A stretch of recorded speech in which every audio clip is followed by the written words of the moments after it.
Victoria Hale had built an empire on reading people. Negotiations, power plays, hidden agendas, she could decode them all in seconds. But when Caleb Ward stood in her office doorway at 4:47 p.m. on a Tuesday and said, "I'm leaving early today. I have a date," something inside her went completely still. 3 years.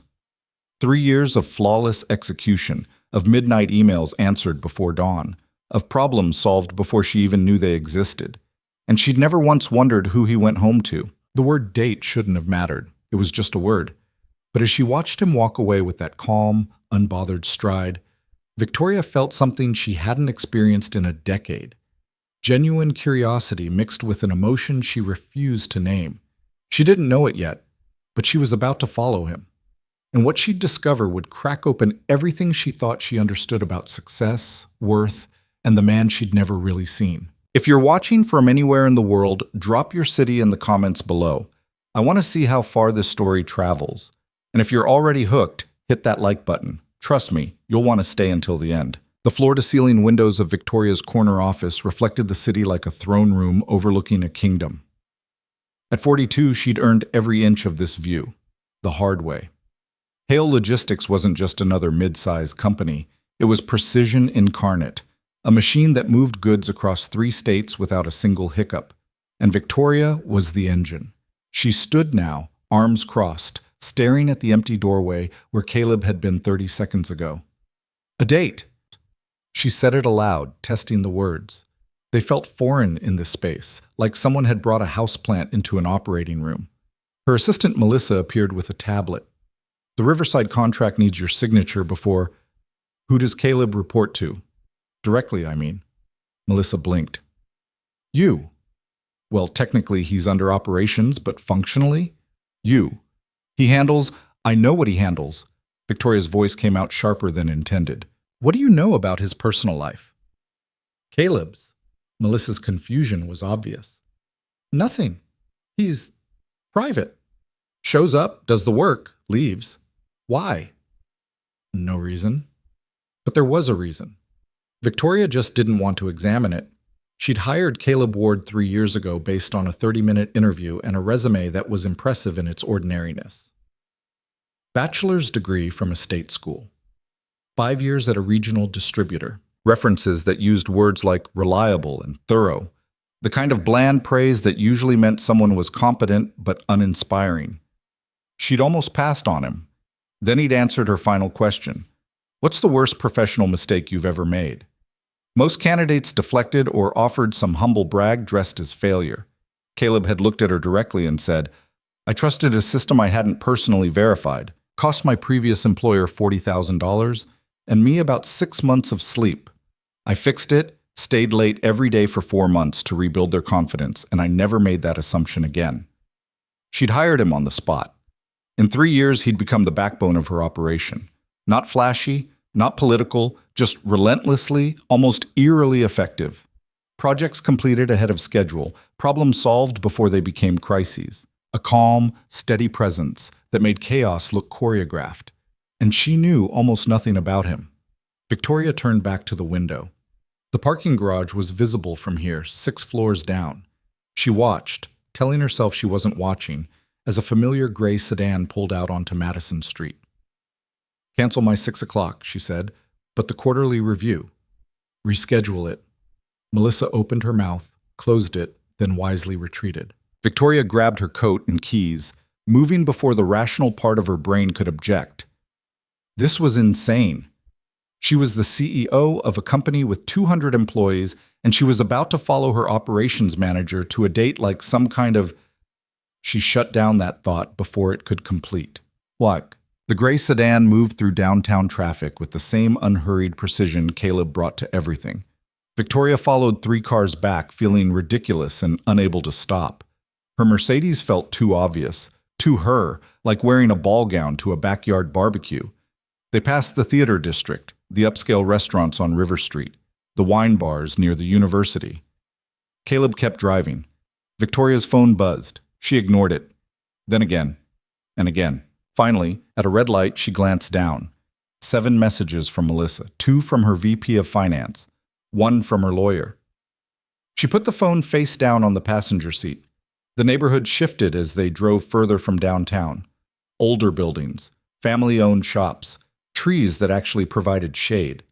The kind of area where people knew their neighbors and corner stores still existed.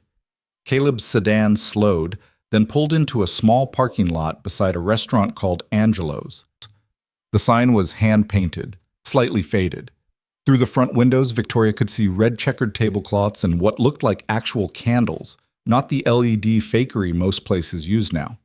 She parked across the street, half hidden behind a delivery van, and felt the full weight of her absurdity crash down. What was she doing? This was surveillance. The passenger door of Caleb's car opened, but it wasn't a woman who got out. It was a boy, maybe 8 years old, skinny in the way kids that age are, wearing a backpack almost as big as his torso. He said something Victoria couldn't hear, and Caleb laughed, actually laughed, a sound she'd never heard in 3 years, and ruffled the kid's hair in a gesture so natural it was clearly habit. They walked toward the restaurant together, the boy talking animatedly, hands moving in big gestures. Caleb listened with full attention, the way he listened in meetings when someone was explaining a logistical problem. Victoria sat frozen in her car. A son. Caleb had a son. And the date was, "Oh God," she whispered, "a birthday. It had to be." Through the restaurant window, she could see staff setting up a corner table with balloons, blue and silver. A small cake sat waiting on a side table. She'd been so ready to see him with a woman, some pretty professional with a warm smile, someone balanced and normal who'd make Caleb smile the way he'd never smiled at work. The jealousy had been forming before she'd even acknowledged it, a green-tinged assumption that embarrassed her now. But this was so much worse, because it meant that for 3 years, while Caleb Ward had been solving her problems and managing her operations and responding to her 11 p.m. emails, he'd also been doing this. Being a father, showing up to birthday dinners and parent-teacher conferences and whatever the hell else normal people did with their lives. And she'd never asked. Not once. Victoria's hands gripped the steering wheel. She should leave, drive away, pretend this never happened, show up tomorrow and maintain the professional distance that had worked perfectly well for 3 years. She opened the car door instead.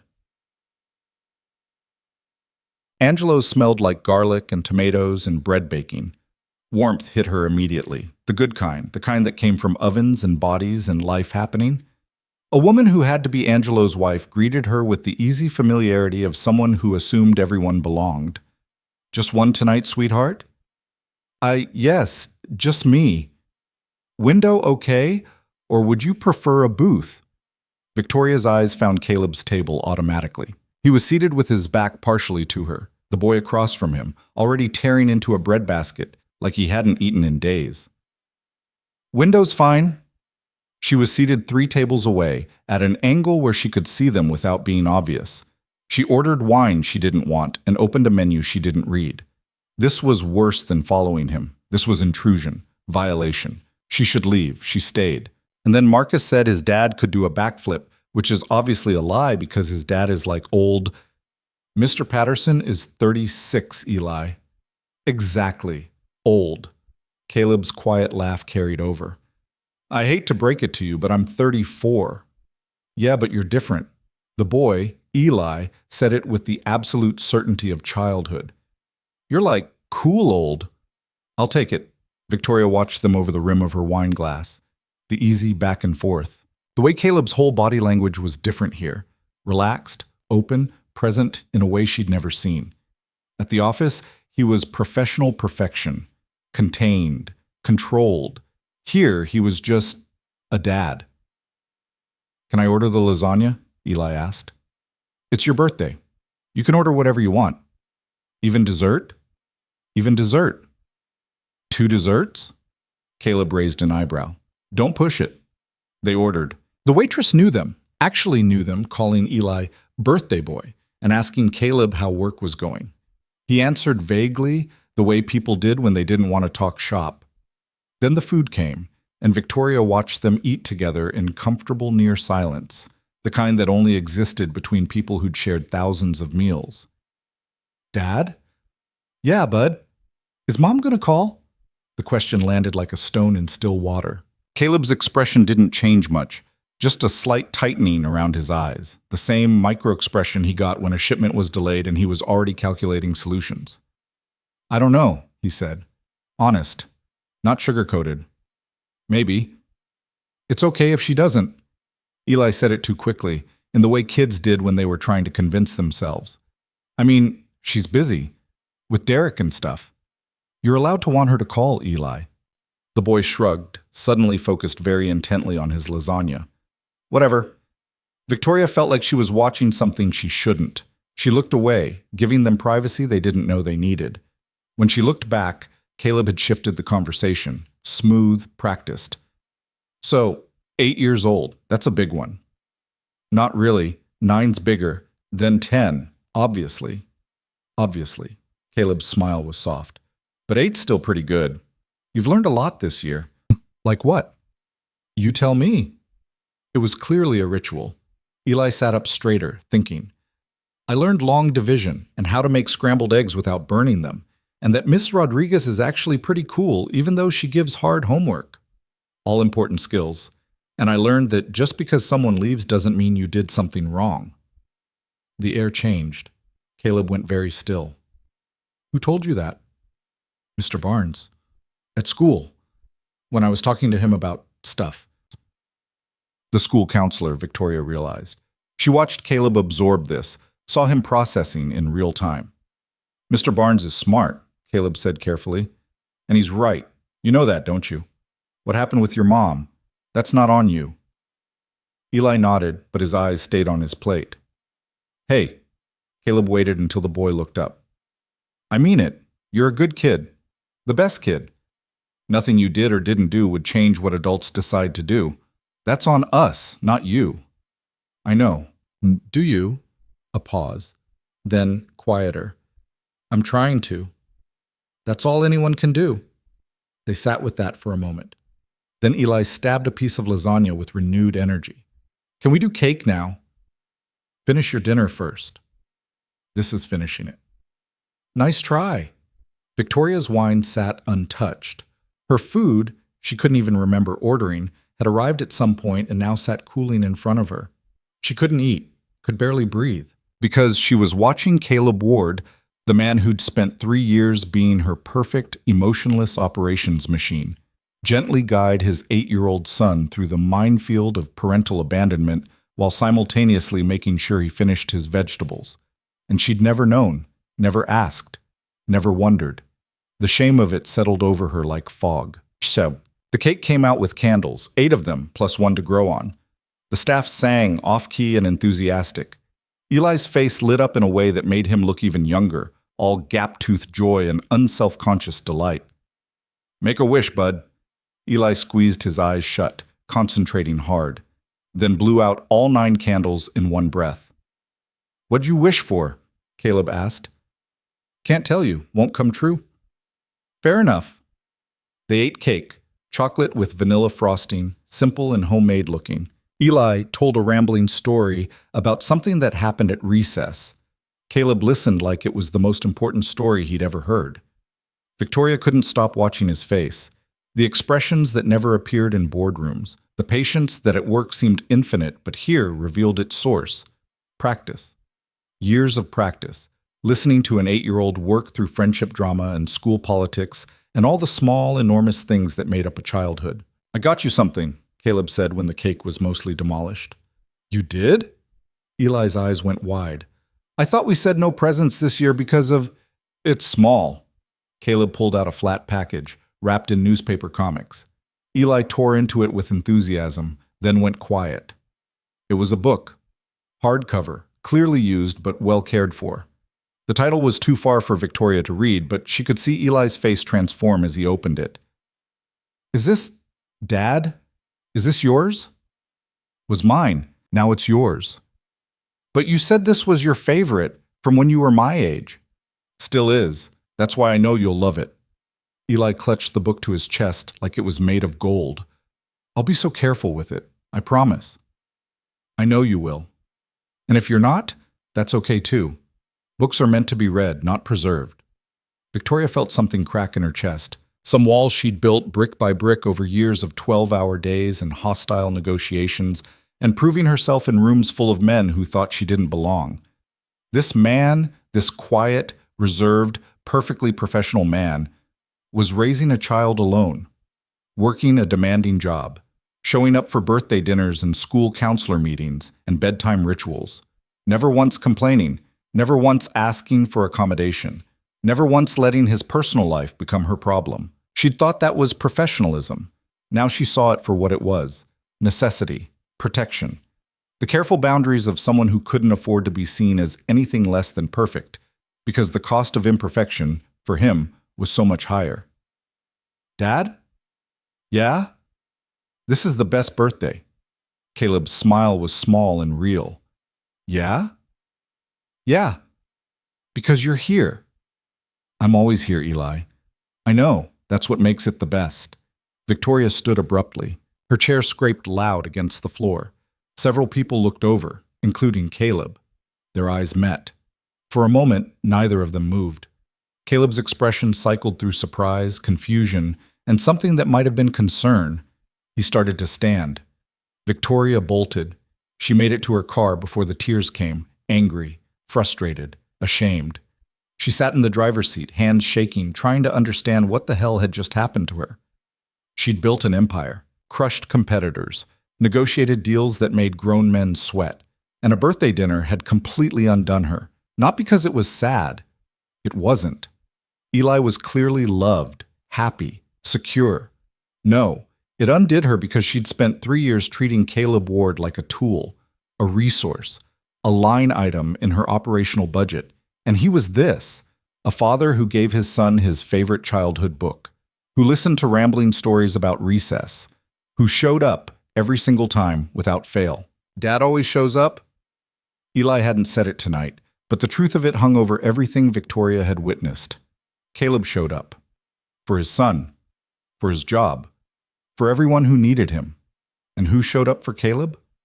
Victoria sat in the dark parking lot for a long time. Long enough that the lights in Angelo's began to dim. Long enough to see Caleb and Eli emerge, the boy carrying a to-go box and his new book, chattering while Caleb listened with that quiet attention. Long enough to see them drive away, Caleb's hand reaching over to ruffle his son's hair one more time before putting the car in gear. Only when their taillights disappeared did Victoria start her engine.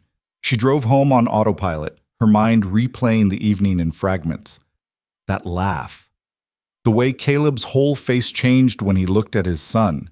The careful, patient unpacking of an 8-year-old's emotional baggage. The book.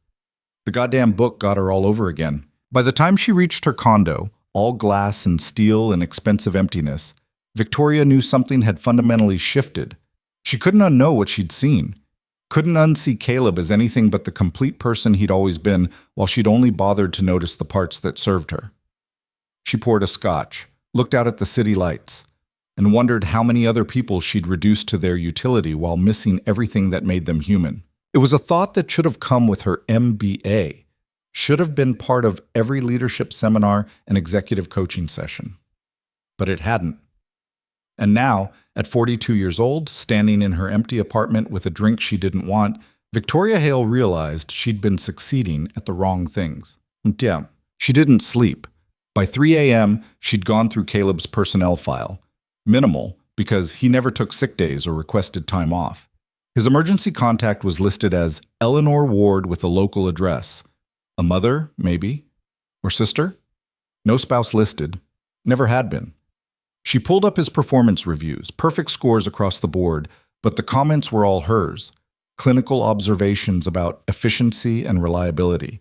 Nothing about who he was, what he cared about, what kept him up at night besides her logistics crises. At 4 a.m., she made coffee and stood at her window watching the city wake up. At 5 a.m., she admitted to herself what had really happened at Angelo's. She hadn't just witnessed a birthday dinner, she'd witnessed the person she'd been too blind to see for 3 years. And now that she'd seen him, really seen him, something had shifted in her that she couldn't shift back. This wasn't attraction, though she suspected that was tangled up in it somewhere. This was recognition.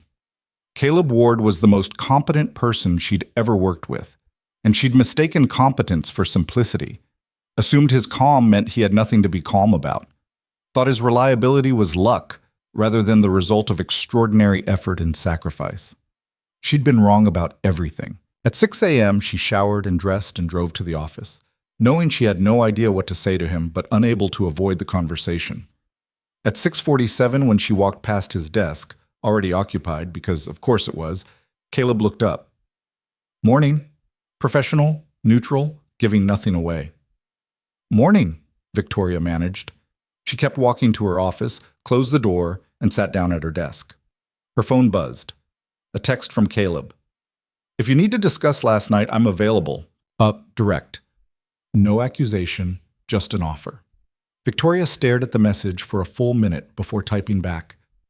My office. Now, if you have a moment. The response came immediately. Be right there. She had 30 seconds to figure out what the hell she was going to say. She was still figuring when he knocked. Come in. Caleb entered and closed the door behind him. He looked exactly as he always did. Pressed shirt, neutral tie, that calm, unreadable expression. But Victoria saw the tension in his shoulders now, the careful control. I owe you an apology, she said before he could speak. That cracked his composure just slightly. For what? For following you last night, for... She gestured helplessly. All of it. Caleb was quiet for a moment. Then he sat down in the chair across from her desk without being invited, a small rebellion she'd never seen from him. Why did you? He asked. I don't know. Try. The word was gentle but firm, the same tone he'd used with Eli at dinner when asking hard questions. Victoria met his eyes. You said you had a date, and I realized I knew nothing about your life. And instead of respecting that boundary, I followed you like some kind of concerned employer? Stalker. A ghost of a smile. That's a little dramatic. Is it? Victoria. He leaned forward slightly. Did you see anything last night that I wouldn't want you to know? She thought about that carefully. No. Did I do anything that would compromise my work here? No. Then what's the problem? The problem, Victoria said, her voice rougher than intended, is that I've worked with you for 3 years and never once asked if you had a family.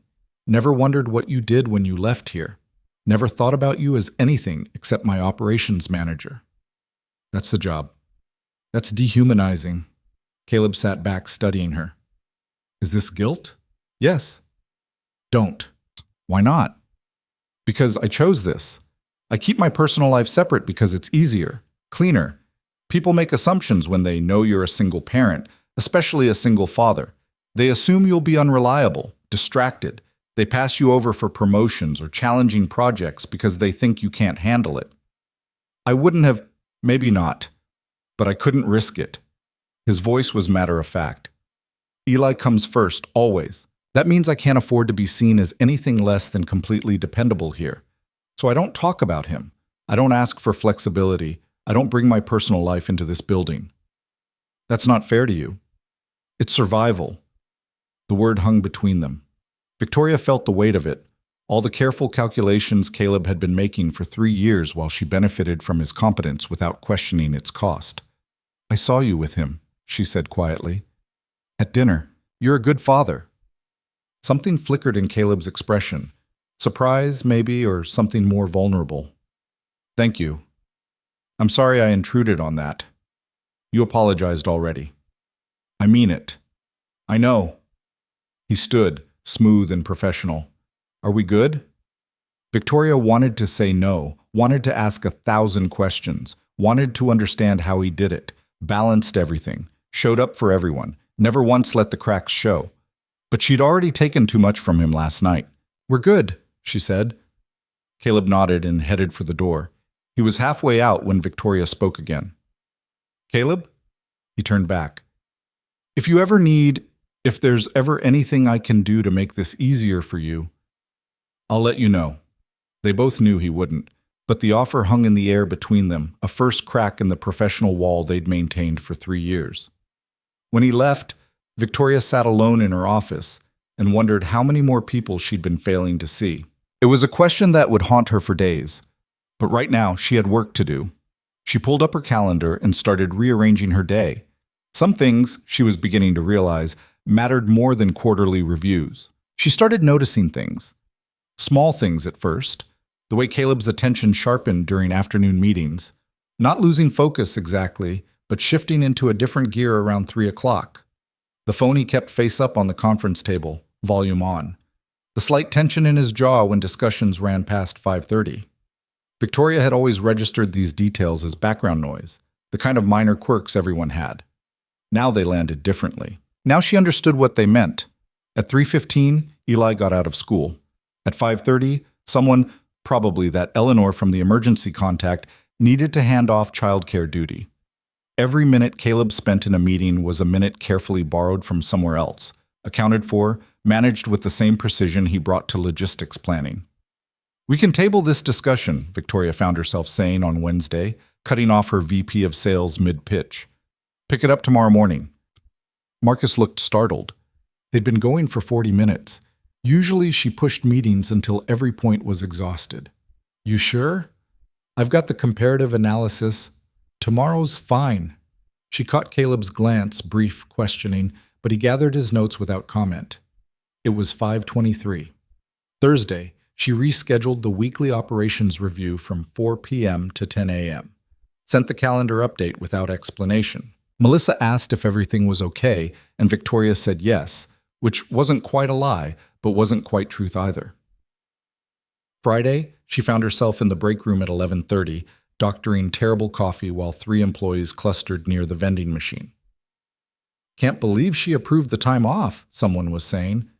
"Jennifer, from accounts. I thought for sure I'd have to reschedule the surgery." "She approved it?" That was Tom, one of the warehouse supervisors. Like actually said yes? Same day I asked, didn't even hesitate. Victoria kept her back turned, stirring creamer she didn't need into coffee she wouldn't drink. "Maybe she's dying," Tom said, and Jennifer smacked his arm. "Don't be horrible." "I'm serious. Rich people only get nice when something's wrong with them. It's like a rule." Victoria left before she could hear Jennifer's response, dumping the coffee in the sink outside her office. Rich people only get nice when something's wrong with them. The words rattled around her head for the rest of the day. Was that how they saw her? Not as demanding, not as driven, as mean until proven otherwise? She thought about the approvals she'd denied over the years, the flexibility she'd refused, all in the name of maintaining standards, of running a tight operation. All while Caleb managed the impossible and never asked for anything. By Friday afternoon, Victoria's carefully controlled world felt like it was tilting sideways.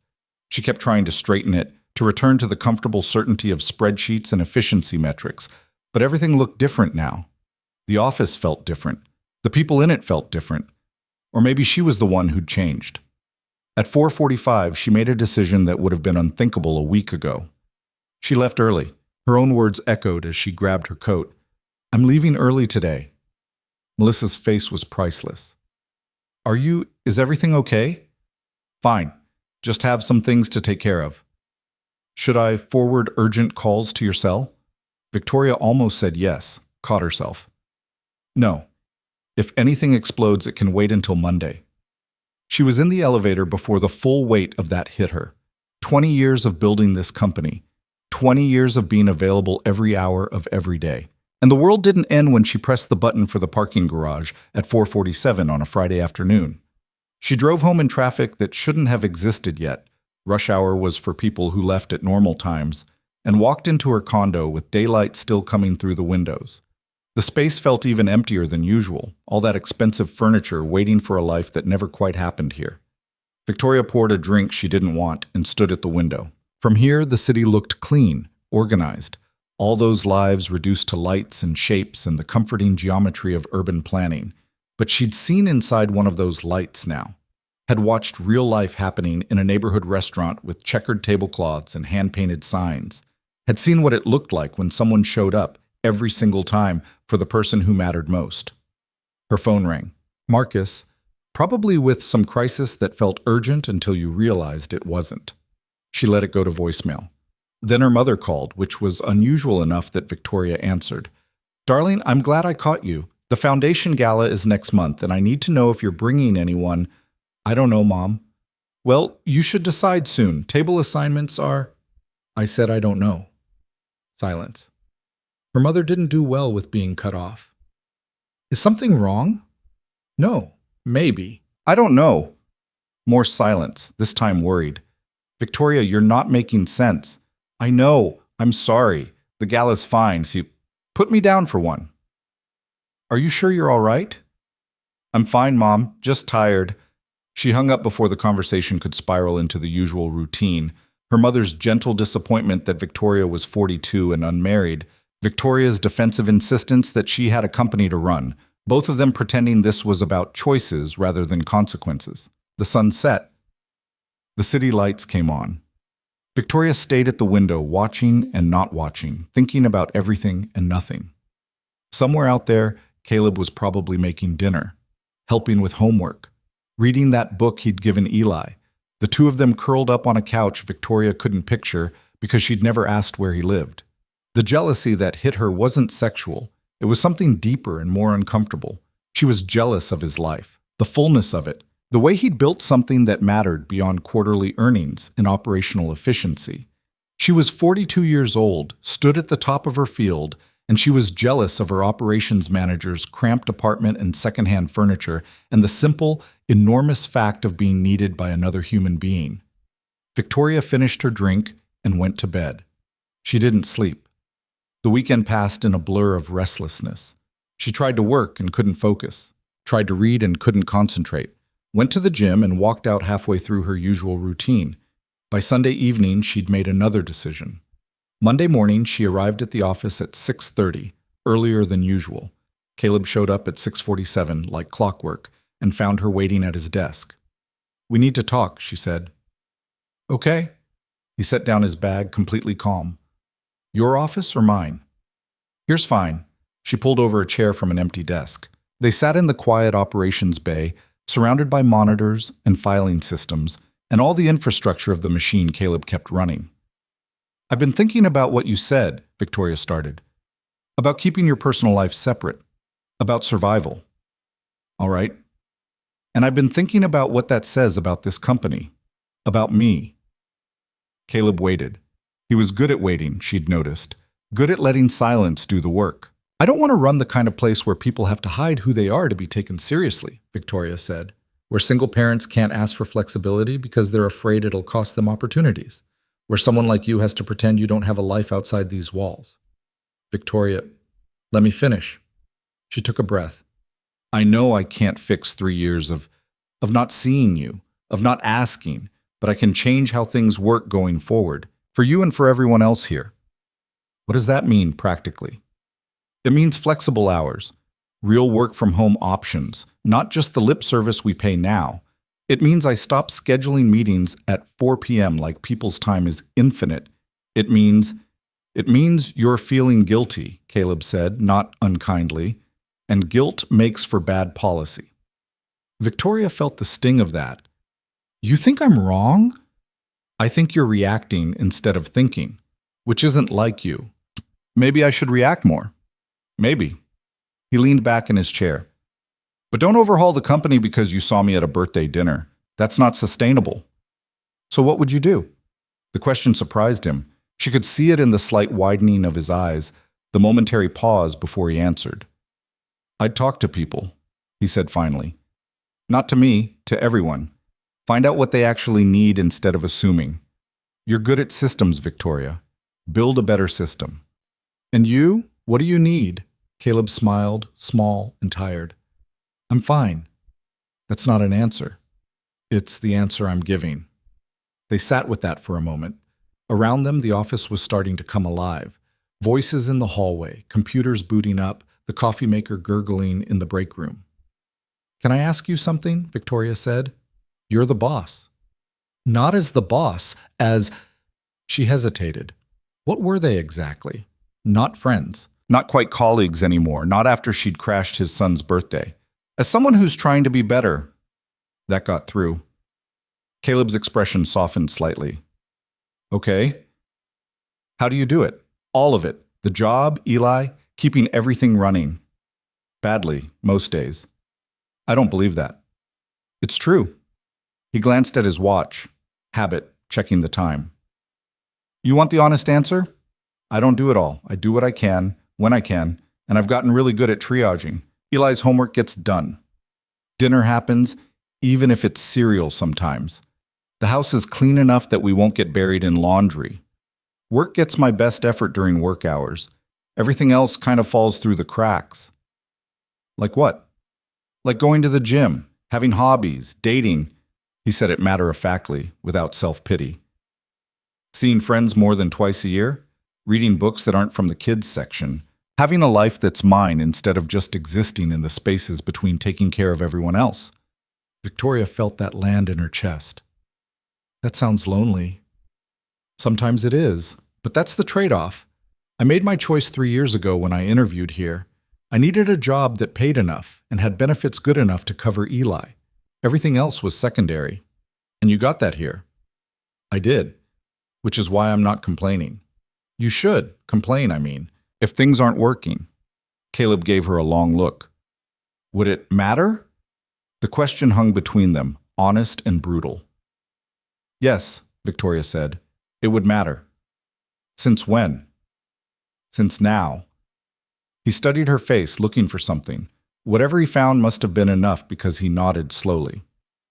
Okay, he said, then I'll remember that. Jennifer from accounts walked by, did a double take at seeing them sitting together, and quickly diverted toward the break room. Victoria watched her go, then looked back at Caleb. People are going to talk, she said. People always talk. About us, I mean. About why I'm suddenly interested in your life. Are you? Interested? The question should have been simple. It wasn't.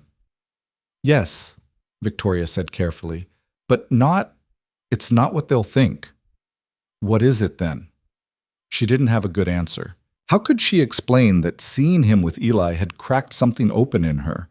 That for the first time in 20 years she'd looked at someone and seen not what they could do for her, but who they were beyond their utility. I don't know yet, she admitted. Caleb accepted that with a nod. Fair enough. Melissa appeared around the corner, spotted them, and froze. Victoria waved her over. Morning. What's up? Nothing. Just wanted to confirm the schedule for today. Right. What have we got? Melissa rattled off the day's meetings, glancing between Victoria and Caleb like she was trying to decode a puzzle. When she finished, Victoria thanked her and watched her retreat, phone already out to presumably text someone about this development. That'll be all over the office by lunch, Caleb observed. Good.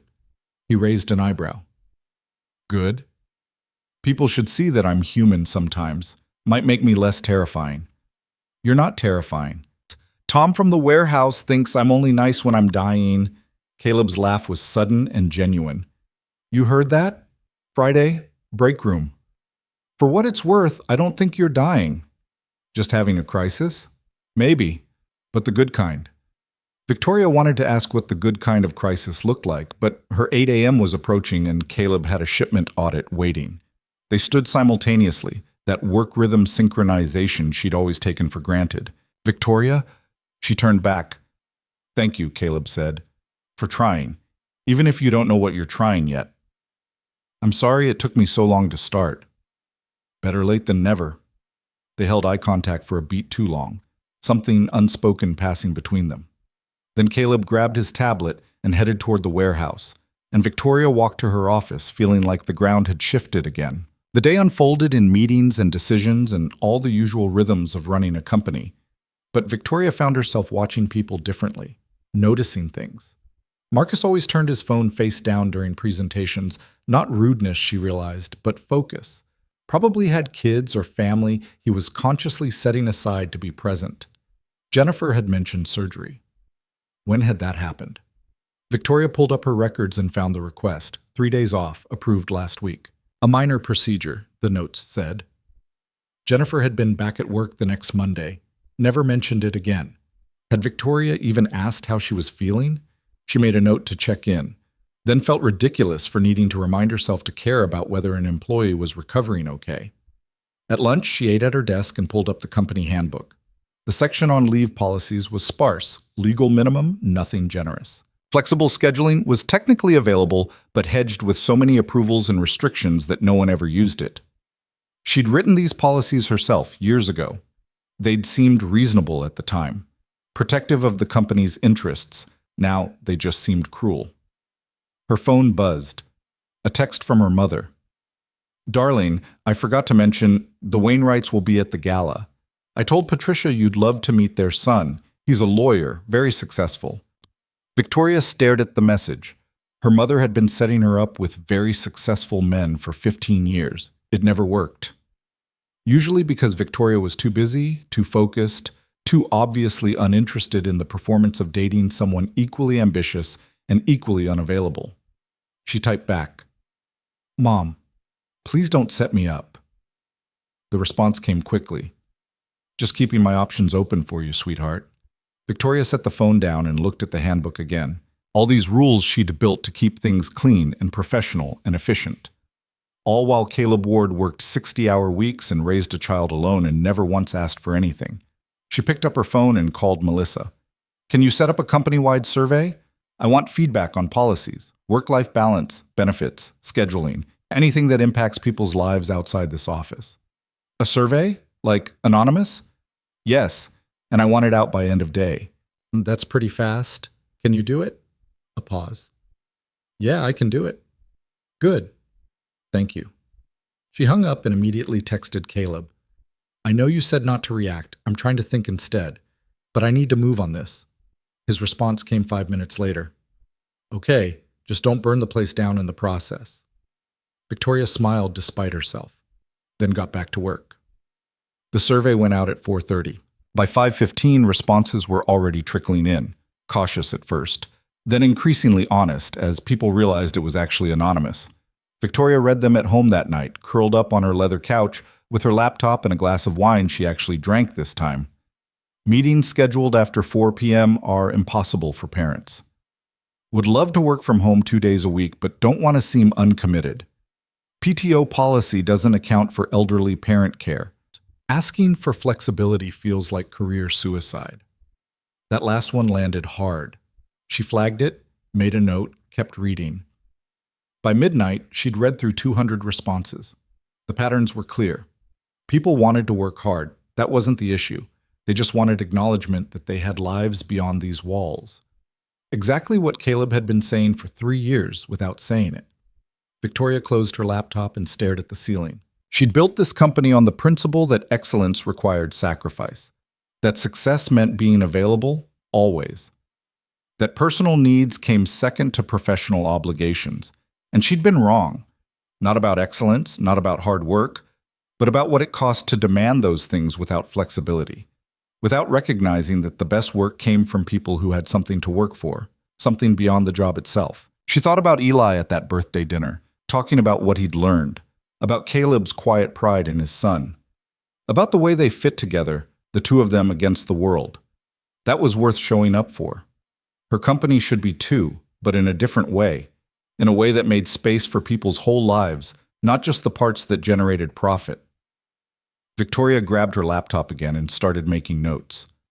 Tuesday morning, she called an emergency leadership meeting. Marcus, Jennifer, Tom, 3 other department heads, and Caleb filed into the conference room looking worried. "Everyone relax," Victoria said. "Nothing's exploding. I want to talk about the survey." "Already?" Jennifer looked surprised. "It's only been 12 hours, I know. I've read every response so far." Victoria pulled up a spreadsheet. "And I'm seeing some clear themes. So here's what we're doing." She outlined changes. Flexible core hours, work had to happen between 10 and 3, but before and after was up to individual discretion. Real remote options, not lip service. Expanded PTO that included elderly care and sick children. A hard stop on meetings after 4 p.m. unless absolutely critical. We're also restructuring project timelines to account for actual human capacity, not theoretical ideal scenarios. And I want quarterly check-ins with every employee about workload and life balance. Silence. Everyone stared at her. "Questions?" Victoria asked. "Is this?" Marcus started, then stopped. "Are you serious?" "Completely." "But the margins?" "We'll be fine. We've been profitable for 6 years. We can afford to prioritize people." Tom leaned forward. What brought this on? Victoria glanced at Caleb, who was watching her with an unreadable expression. Realization, she said simply, that I've been measuring the wrong things. That efficiency isn't worth much if it grinds people down in the process. Jennifer spoke up. How do we implement this without chaos? Carefully. Caleb's going to lead the rollout. Every head turned toward him. Caleb's expression flickered. Surprise, quickly controlled. Me? You understand operations. You understand what people actually need. And you've been managing the impossible balance for 3 years. If anyone knows how to build systems that account for real life, it's you. She watched him process that, saw the moment he understood what she was really saying, not just that she valued his expertise, but that she'd seen what he'd been doing all along. The careful juggling, the impossible math of being fully present at work while being a single parent. All right, Caleb said slowly. I can do that. Good. Everyone else, get me your departmental input by Friday. What works, what doesn't, what your teams actually need. And I want honesty, not what you think I want to hear. They filed out, buzzing with conversation. Caleb hung back. You didn't have to do that, he said when they were alone. Yes, I did. Putting me in charge of this is going to raise questions. Let them question. Victoria, I mean it. You're the best person for this. Not because I feel guilty. Not because of... She gestured vaguely at the space between them. Whatever this is. But because you've been living the problem and solving it alone for 3 years. That makes you the expert. Caleb studied her for a long moment. This isn't sustainable, you know. What isn't? You, trying to fix everything at once. You're going to burn out. Says the man who does everything. Exactly. Which is why I know what it looks like. He moved closer, lowering his voice. I appreciate what you're doing, really, but you can't save everyone, and you can't rebuild a company culture overnight. I can try. You can, but don't lose yourself in the process. The concern in his voice caught her off guard. When was the last time someone had worried about her? Not her company, not her success, just her. I'll be careful, Victoria said. Will you? I'll try. Caleb smiled slightly. That's all anyone can do. He left, and Victoria stood alone in the conference room, looking out at the office floor. All those people moving through their days. All those lives she'd never bothered to wonder about. She was wondering now. And she wasn't going to stop. The changes rolled out over the next 3 weeks, and Victoria learned that dismantling a culture was messier than building one. The first Monday of flexible hours was chaos. Half the staff showed up at their usual time out of habit or fear. The other half tested the boundaries, coming in at 10:30, 11, one person strolling in at noon with coffee and zero apology. Marcus sent Victoria 4 increasingly frantic emails before she finally called him. It's fine, she said. It's not fine. Derek from shipping just... I know, I saw him. Did his work get done? A pause. Well, yes, but then it's fine. She hung up before he could argue further and found Caleb in the operations bay, explaining the new system to a cluster of confused warehouse workers. Means if you need to leave at 3 for your kid's doctor appointment, you leave at 3. Make up the hours whenever works. Just communicate with your team. But what if everyone leaves early? One of them asked. Then someone screwed up scheduling and we fix it. Look, the work still has to get done. This isn't a free-for-all. It's flexibility, not anarchy. What's the difference? Caleb smiled. Anarchy? Nobody's accountable. Flexibility? Everybody is. You're all adults. Figure it out. Victoria watched from a distance as the group dispersed, some looking relieved, others skeptical. Caleb spotted her and walked over. Going well? She asked. Define well. Nobody's quit yet. Give it time. But he was smiling. How's your day?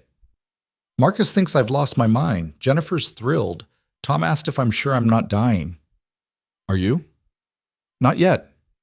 They stood together, watching the office floor. People were talking more, Victoria noticed. Actual conversations, not just work-related exchanges. Someone laughed near the break room. It sounded foreign. You know what's weird? Caleb said. What? I keep waiting for the other shoe to drop, for you to realize this is too much, and pull back. Victoria had been thinking the same thing.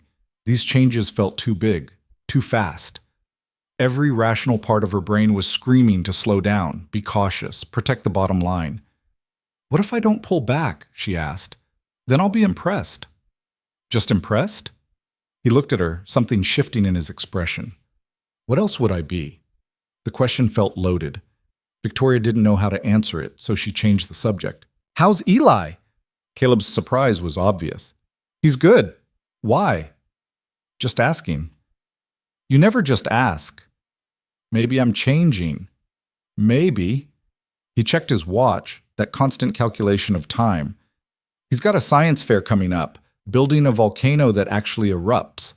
Very excited about the mess potential.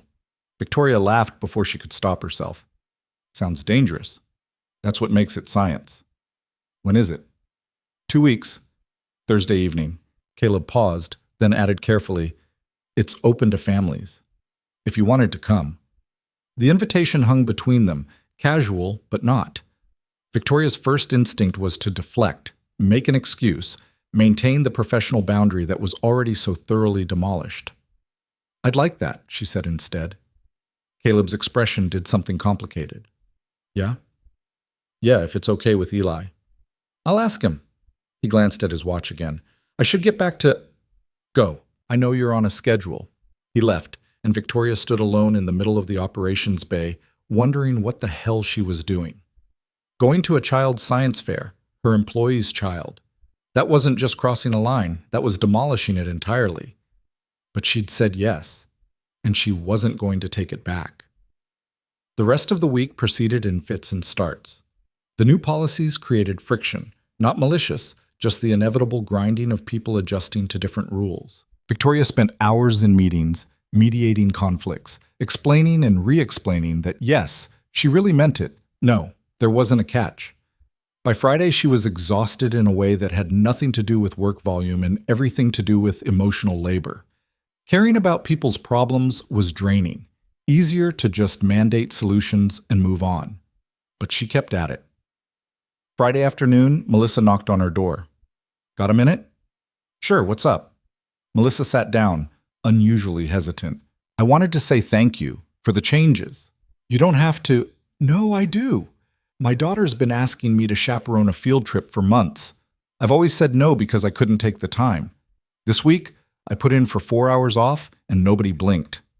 I'm going to the zoo next Tuesday with 30 screaming 8-year-olds, and I'm actually excited about it. Victoria felt something warm and uncomfortable in her chest. That's good. You should go. I know. That's the weird part. I should, and now I can. And it doesn't feel like I'm choosing between my kid and my job. Melissa paused. Whatever made you do this, thank you. She left before Victoria could respond. The warm feeling stayed. That evening, Victoria drove home through the city and found herself taking the long way. Past Angelo's restaurant, though she didn't stop. Past the neighborhood where Caleb lived. She'd looked up his address in the employee files, which was definitely crossing another line. She parked near a small playground and watched kids running around while parents clustered on benches, scrolling phones, and occasionally shouting warnings about the monkey bars. This was what she'd been missing. Not the specific scene, but the whole concept. Life happening in the margins, in the hours between work shifts, in birthday dinners and science fairs and zoo field trips. She'd been so focused on building something that mattered that she'd forgotten to build a life worth living. Her phone rang, unknown number. She almost didn't answer. Victoria Hale. Miss Hale, this is Eleanor Ward. I'm Caleb's mother. Victoria sat up straighter. Oh. Hello. Is Caleb okay? He's fine. I'm calling because he mentioned you might come to Eli's science fair. I was planning to, yes, if that's all right. A pause. I wanted to make sure you understood what you were walking into. I'm sorry? Eleanor's voice was kind but firm. My son is private. He doesn't let people in easily. And Eli, that boy's been through enough. I don't want him getting attached to someone who's going to disappear. The protectiveness in her tone was unmistakable. Victoria felt it like a physical thing. I'm not going to hurt them, she said. You can't promise that. No. But I can promise I'm trying to be better. To see people instead of just using them. Your son taught me that. Another pause, longer this time. He told me about the birthday dinner, that you followed him. Victoria winced. I'm not proud of that. Good. You shouldn't be. Eleanor's tone softened slightly. But he also said you apologized, and that you've been changing things at work, making it easier for people like him. I'm trying. Why? The question was simple and impossible. Why was she doing any of this? The policy changes, the flexibility, the personal interest in Caleb's life. Because I looked at him with his son and realized I'd spent 3 years being blind, Victoria said, and I don't want to be blind anymore. Eleanor was quiet for a long moment. When she spoke again, her voice was gentler. Eli's been asking about you. He has? Caleb told him you might come to the science fair. Now it's all the boy talks about. Dad's boss is coming, Grandma. I have to make sure the volcano is perfect. A soft laugh. So you're coming, whether you plan to or not. That boy will be crushed if you bail. I won't bail. See that you don't. Eleanor hung up without saying goodbye. Victoria sat in her car near the playground, phone still in her hand, feeling like she'd just been vetted by the world's kindest bouncer. She'd passed some tests she hadn't known she was taking, but the weight of it was real. Eli was excited. That meant expectations. Meant she couldn't just show up and fade into the background. Meant this mattered. She started the car and drove home, already mentally rearranging her schedule for Thursday evening 2 weeks from now. The days that followed had a strange rhythm. Work continued, projects moved forward, shipments went out, all the usual machinery of business. But something fundamental had shifted in how it felt. People smiled more. The office was louder, in a good way. Marcus stopped sending panicked emails and started actually implementing the flexible schedules in his department. Jennifer organized a lunch group that met Wednesdays to swap parenting advice. And Caleb was different too, not dramatically. He still showed up early, still handled everything with that calm competence. But there was something looser about him now. He made jokes in meetings, pushed back on ideas he thought were bad instead of just nodding and making them work anyway. He was taking up space. Victoria found herself watching him more than she should. The way he explained things to confused employees, patient and clear. The way he listened when people brought him problems, really listened. The way he moved through the office like he belonged there. Not as a cog in the machine, but as a person with value beyond his output. She'd created that shift, she realized. By seeing him differently, she'd given him permission to be seen. It was terrifying and exhilarating in equal measure. Tuesday of the second week, Caleb knocked on her office door at lunchtime. You busy? Never too busy. What's up? He came in and closed the door, which immediately made her nervous. Closed doors meant serious conversations. Eli wanted me to ask you something, he said. Okay. The science fair is Thursday, 6 to 8. There's a whole presentation component where the kids explain their projects. Caleb shifted his weight, slightly uncomfortable. Eli wanted to know if you'd come to his presentation specifically. It's at 6:30. Victoria's heart did something strange. He wants me there for his presentation? Yeah, I told him you'd probably have to work, but he insisted I ask, so I'm asking. Of course I'll be there. Relief crossed Caleb's face. You sure? I know it's short notice. Caleb, I said I'd come. I meant it. Okay, good. He'll be excited. He started to leave, then turned back. Fair warning, he's going to talk your ear off about plate tectonics. I've heard the presentation 17 times and he's still refining it. I can handle plate tectonics. Famous last words. He left smiling, and Victoria pulled up her calendar. Thursday evening was blocked for a dinner meeting with a potential client. She moved it to Friday lunch and didn't feel even a little guilty about it. Eli's presentation mattered more than a sales pitch. When had her priorities shifted so completely? Wednesday afternoon, Marcus cornered her near the elevator. Can we talk? Sure. Walk with me. They headed toward the parking garage, Victoria's usual end-of-day exit route. The new policies are working, Marcus said. I was skeptical, but people are happier, more productive even. I wanted to say I was wrong to doubt you. Appreciated. But I also wanted to ask, he hesitated.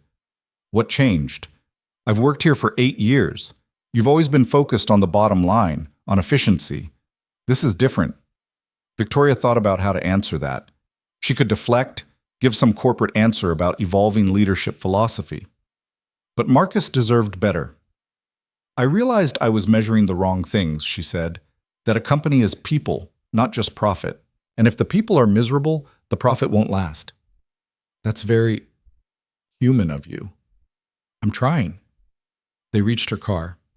Marcus lingered like there was more he wanted to say. What? Victoria asked. People are talking about you and Caleb. There it was. She'd been expecting this. Let them talk. Is there something going on?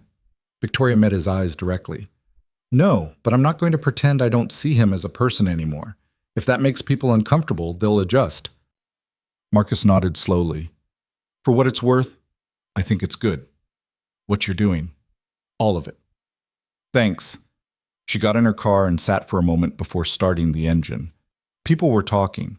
Of course they were. She'd gone from Ice Queen CEO to someone who cared about employee well-being practically overnight, and her sudden interest in Caleb's life wasn't subtle. But there wasn't anything inappropriate happening. She hadn't crossed any lines that mattered, except the one where she was going to her employees' kids' science fair and thinking about it constantly, except the one where she found herself looking for Caleb in meetings, tracking his reactions, caring what he thought. Except the one where she'd started wondering what it would be like to be part of their life instead of just observing it from the outside. Victoria started the car and drove home, trying not to examine those thoughts too closely. Thursday arrived with the weight of anticipation. Victoria spent the day distracted, checking her watch every 20 minutes like Caleb did. She left the office at 5:15, practically unheard of, and drove straight home to change. Then spent 15 minutes staring at her closet trying to figure out what one wore to an elementary school science fair. Too formal would be weird. Too casual would look like she wasn't taking it seriously. She finally settled on dark jeans and a simple sweater, understated, approachable, not trying too hard. She hoped. The school gymnasium was chaos when she arrived at 6:20. Kids everywhere, parents clustering around projects, teachers trying to maintain some semblance of order. Folding tables lined the walls, each one displaying elaborate creations ranging from poster boards to actual working models. Victoria scanned the crowd and found Caleb near the far corner, standing next to a table with a distinctly volcano-shaped mountain. Eli was there too, wearing a button-up shirt that was slightly too big and a tie that was definitely Caleb's, adjusted down to kid size. She made her way over, weaving through clusters of families. Eli spotted her first. His whole face lit up. You came! Of course I came, wouldn't miss it. Caleb turned, and something in his expression made her chest tight. Relief, maybe. Or gratitude. Or something else entirely. Hey, he said. Hey. They stood there, awkward in a way they never were at the office, until Eli broke the moment. Do you want to see my volcano? It's not erupting yet. That's for the presentation, but I can show you the mechanism. I would love to see the mechanism. For the next 10 minutes, Eli walked her through every detail of his project. The papier-mâché construction painted to look like real rock. The chemical reaction that would create the eruption. Vinegar and baking soda, classic but effective. The research he'd done on actual volcanoes, plate tectonics, the ring of fire. He was absolutely in his element, gesturing wildly, explaining with the unfiltered enthusiasm of someone who genuinely loved what they were talking about. Victoria listened, asked questions, and caught Caleb watching them with an expression she couldn't quite read. Okay, Eli said finally, checking a watch that was also too big for him. It's almost time. Are you staying for the presentation? That's why I'm here. Cool. Dad, is Grandma coming? She's trying. Traffic's bad. Right on cue, Eleanor appeared through the gymnasium doors, spotted them, and made her way over. She was smaller than Victoria expected, gray-haired and sharp-eyed, wearing a cardigan that had seen better days. Made it, she said, slightly out of breath. Then her gaze landed on Victoria. You must be Ms. Hale. Victoria, please. They shook hands, Eleanor's grip surprisingly strong. Thank you for coming, Eleanor said, and it sounded like she meant it. A teacher called for attention, explaining the presentation schedule. Eli was third. He bounced on his toes, nervous energy radiating off him. You'll do great, Caleb said quietly. What if I forget the part about tectonic plates? You won't. But what if Eli? Caleb put a hand on his shoulder. You know this. You've practiced. Just tell them what you told us. The boy took a deep breath, nodded, and went to wait his turn. The first two presentations were fine. A project on solar system distances, another on plant growth. Then it was Eli's turn. He walked to the front of his table, cleared his throat, and launched into his presentation with the kind of confidence that only came from knowing your material inside and out. He explained plate tectonics, subduction zones, the science behind volcanic eruptions, used his hands to demonstrate continental drift, made jokes that actually landed. Then, for the finale, triggered the eruption mechanism. Vinegar and baking soda mixed inside the volcano's chamber.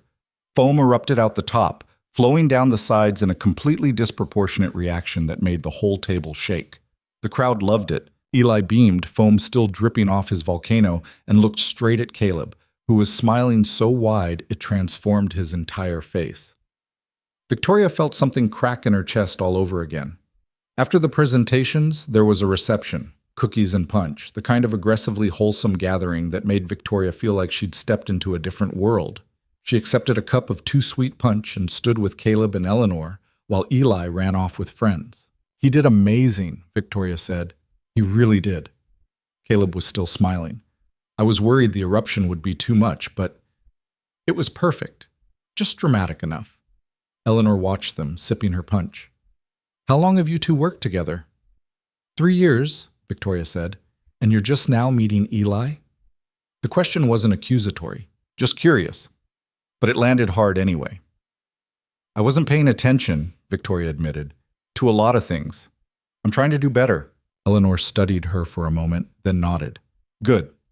Eli came racing back, trailing 2 other boys. "Dad, can Marcus and Jason come over this weekend? We want to test my backup volcano design." "You have a backup volcano design?" "Obviously, this one worked, but I have ideas for improvements." Caleb laughed. "We'll see. Ask their parents first." The boys ran off again, a tornado of energy. "He's a good kid," Victoria said. "He is." Caleb's voice was soft. "I got lucky." I don't think luck has much to do with it."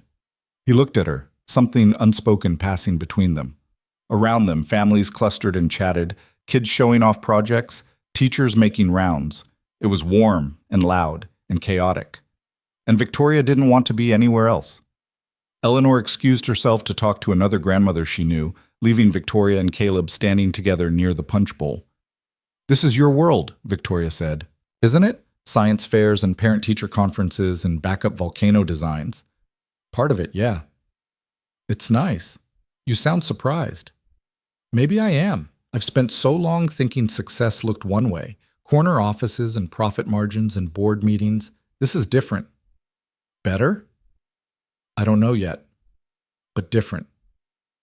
They stood in comfortable silence for a moment. Then Caleb said, "Thank you for coming. It meant a lot to him, to both of us." "I'm glad I came." "Yeah?" "Yeah." Eli reappeared, this time carrying a plate stacked precariously high with cookies. "Grandma said I could have as many as I want because it's a special occasion," he announced.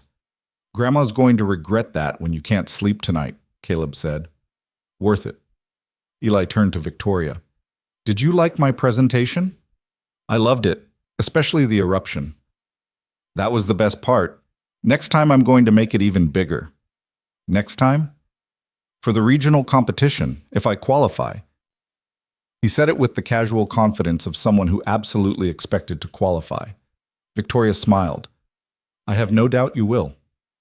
They stayed another hour, Victoria talking with other parents who assumed she belonged there, answering questions about how she knew the wards with vague references to work. No one pushed, which she appreciated. By 8:30, the crowd was thinning. Eli was crashing hard from his sugar high, leaning against Caleb with drooping eyes. "We should get him home," Eleanor said. Caleb nodded, then looked at Victoria. "Walk you to your car?" "Sure." They made their way out of the gymnasium, Eli between them holding both their hands. Outside, the night was cool, the parking lot slowly emptying. Victoria's car was parked near the back. They walked in easy silence until they reached it. "Thanks again," Caleb said. "Really? Stop thanking me. I wanted to be here." Eli tugged on her hand. "Will you come to my next science thing?" Victoria glanced at Caleb, who looked equally surprised in something else. Hopeful, maybe. "If I'm invited," she said. "You're invited. Always invited." Eli said it with the absolute certainty of childhood, where invitations were simple and friendship was binary. Then I'll be there. Eleanor appeared with the car, pulling up beside them. Eli climbed in, already half asleep, and Caleb loaded the Volcano into the trunk with careful precision. Victoria stood watching, feeling like an outsider and an insider at the same time. Caleb closed the trunk and turned to her. For a moment, they just looked at each other. "See you tomorrow?" he said. "See you tomorrow." He got in the car. Eleanor waved from the driver's seat, and then they were pulling away, taillights disappearing into the night. Victoria stood alone in the parking lot and felt the full weight of what had just happened. She'd gone to an employee's child's science fair, had been folded into their family dynamic, if only for an evening, had been invited back, not by Caleb, but by his 8-year-old son who thought she was always invited. This was so far beyond professional boundaries that those boundaries were barely visible in the rearview mirror. And she didn't care. For the first time in 20 years, Victoria Hale had shown up for something that had nothing to do with business, and it had felt right. She got in her car and drove home through the quiet city, her mind replaying the evening. Eli's presentation, Caleb's smile, the easy warmth of standing together while their kid, not their kid, his kid, but for a moment it had felt like more than that. Victoria pulled into her building's garage and sat in the car for a long time, engine off, just thinking. Something had shifted tonight, something bigger than policy changes or flexible schedules or learning to see people as people. She'd glimpsed what a life could look like when you showed up for things that mattered, and she wanted more of it. The question was what to do with that wanting. Friday morning arrived with the awkwardness Victoria had been dreading. She walked into the office at 7:30 and found Caleb already at his desk, which wasn't unusual. What was unusual was the way they both froze when their eyes met. "Morning," he said. "Morning." They stared at each other for a beat too long, then both looked away at the same time. Victoria kept walking to her office, feeling like a teenager who'd just survived an awkward hallway encounter. She closed the door and leaned against it, exhaling. This was ridiculous. She was a 42-year-old CEO. She'd negotiated million-dollar contracts without blinking. She could handle a simple morning greeting with an employee whose kid's science fair she'd attended. Except it wasn't simple. Nothing about this was simple anymore. Her phone buzzed. A text from Caleb. "Coffee later? We should probably talk." Victoria typed back, "My office at 10? "Works." She spent the next 2.5 hours in meetings she barely paid attention to, answering questions on autopilot while her mind spun through possible conversations. What would he say? What should she say? Were they going to address the elephant in the room or just keep pretending professional boundaries still existed? At 9:58, she watched through her office window as Caleb grabbed 2 cups from the break room. He knew how she took her coffee, she realized, which was such a small thing and somehow enormous, and headed her way. He knocked. She told him to come in.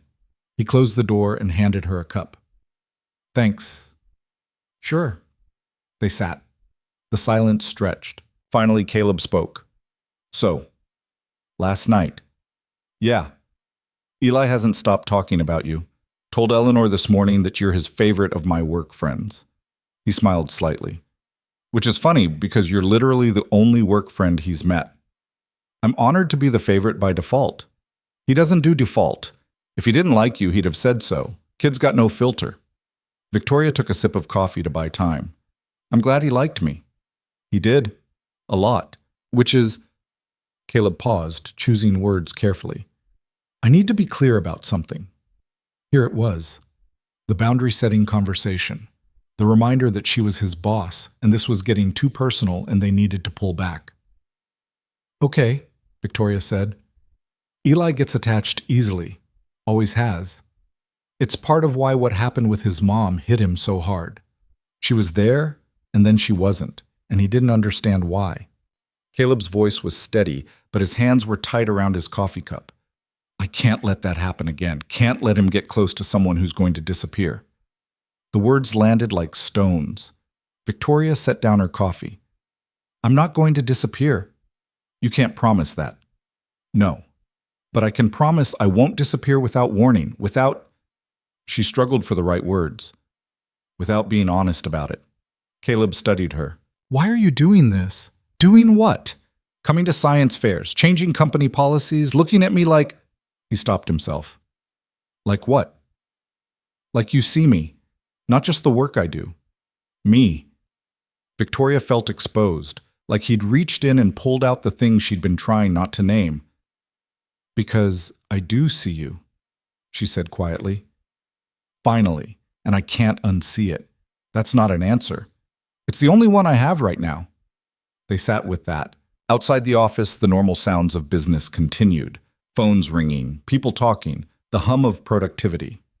Inside, everything felt suspended. I don't know what this is, Caleb said finally. This thing between us, but it's not just professional anymore. No. And I can't afford to lose this job. Eli needs the insurance, the stability, you're not going to lose your job. Victoria leaned forward. Caleb, listen to me. Whatever this is or isn't, whatever happens or doesn't happen, your job is secure. That's not conditional on anything. You can't guarantee that. I just did. He looked at her for a long moment. You mean it. I mean it. Some of the tension left his shoulders. Okay. Another pause. Then Caleb said, for the record, I see you too. Have been seeing you actually for longer than you've been seeing me. Victoria's heart did something complicated. How long? A while. Maybe a year? You did this thing in a meeting once. Marcus was pushing back on a decision, getting aggressive about it, and you just calmly dismantled his argument point by point without raising your voice. Didn't embarrass him, didn't make it personal, just showed him why he was wrong and gave him a way to save face. Caleb smiled slightly. I remember thinking, that's what actual leadership looks like. Not intimidation, just competence and control. Oh, that's what got your attention? A meeting? I noticed competence, same as you. Is that all you noticed? The question slipped out before Victoria could stop it. Caleb's expression shifted, something warm and careful. No, he said, that's not all I noticed. The air between them changed, charged. Victoria felt it like electricity on her skin. We should probably stop this conversation, she said. Probably. Neither of them moved. Then Caleb's phone buzzed. He glanced at it and his whole demeanor shifted. I have to take this. It's Eli's school. Go, take it. He answered while standing, already moving toward the door. This is Caleb Ward. Yes, I'm Eli's father. What's... His face went carefully neutral. How high? Okay, yes. I can be there in 20 minutes. He hung up and looked at Victoria. Eli's running a fever. School nurse says I need to pick him up. Go. Do you need anything? No, He paused. Actually, can you cover the supplier meeting at 11? I was supposed to run it. Consider it handled. Thanks. I'll be back Monday if he's Caleb, go get your kid. Don't worry about Monday. He left in a rush, grabbing his coat and keys. Victoria watched through the window as he practically ran to the parking garage. Then she pulled up her calendar and started rearranging her day. The supplier meeting went fine without Caleb, though Victoria had to reference his notes more than she liked. She hated not knowing the details, hated relying on someone else's work. But his notes were thorough, color-coded, cross-referenced, anticipating questions she wouldn't have thought to ask. Of course they were. Caleb didn't do anything halfway. At 3 o'clock, her phone buzzed with a text. Fevers 101. Probably just a bug. Thanks for covering. Oh, she typed back. How's he feeling? Miserable. Wants to know if you'll come visit. Victoria stared at the message. A visit would be crossing into territory they'd just agreed was complicated. But turning down a sick 8-year-old felt cruel. Is that you asking or him? She wrote. Both. She looked at her calendar. Nothing critical after 4. Give me your address. Caleb sent it, followed by, you don't have to. I know. She left at 4:15, stopping by a convenience store for children's soup and crackers and ginger ale, the sick kid essentials her own mother had brought her decades ago. Then drove to an address in a neighborhood she'd passed through but never really noticed. The apartment complex was old but maintained, the kind of place where people actually lived instead of just storing their bodies between work shifts. Caleb's unit was on the 2nd floor. Victoria climbed the stairs carrying her bag of supplies and knocked before she could overthink it. Caleb answered, looking rumpled and tired. Hey. Hey, I brought provisions. You didn't have to do that. I know. Can I come in? He stepped aside. The apartment was small, living room that flowed into a kitchen, hallway leading to what were probably 2 bedrooms. But it was lived in, warm, books on shelves, drawings stuck to the refrigerator with magnets, a blanket fort half collapsed in the corner. Eli's on the couch, Caleb said. Fair warning, he's pretty pathetic when he's sick. Victoria followed him into the living room and found Eli buried under blankets, only his flushed face visible. He perked up when he saw her. You came! Of course I came. Heard you weren't feeling great. I have a fever. Dad says it's probably just a virus, but I feel like I'm dying. You're not dying, Caleb said, but his voice was gentle. You're just dramatic. Can you be both? Apparently. Victoria set down her bag and pulled out the soup. I brought chicken noodle and ginger ale, and crackers in case your stomach's upset. Eli's eyes went wide. You brought me 6 supplies? That's what people do when someone's not feeling well. The boy looked at Caleb. Dad, she brought me 6 supplies. I see that, bud. That's really nice.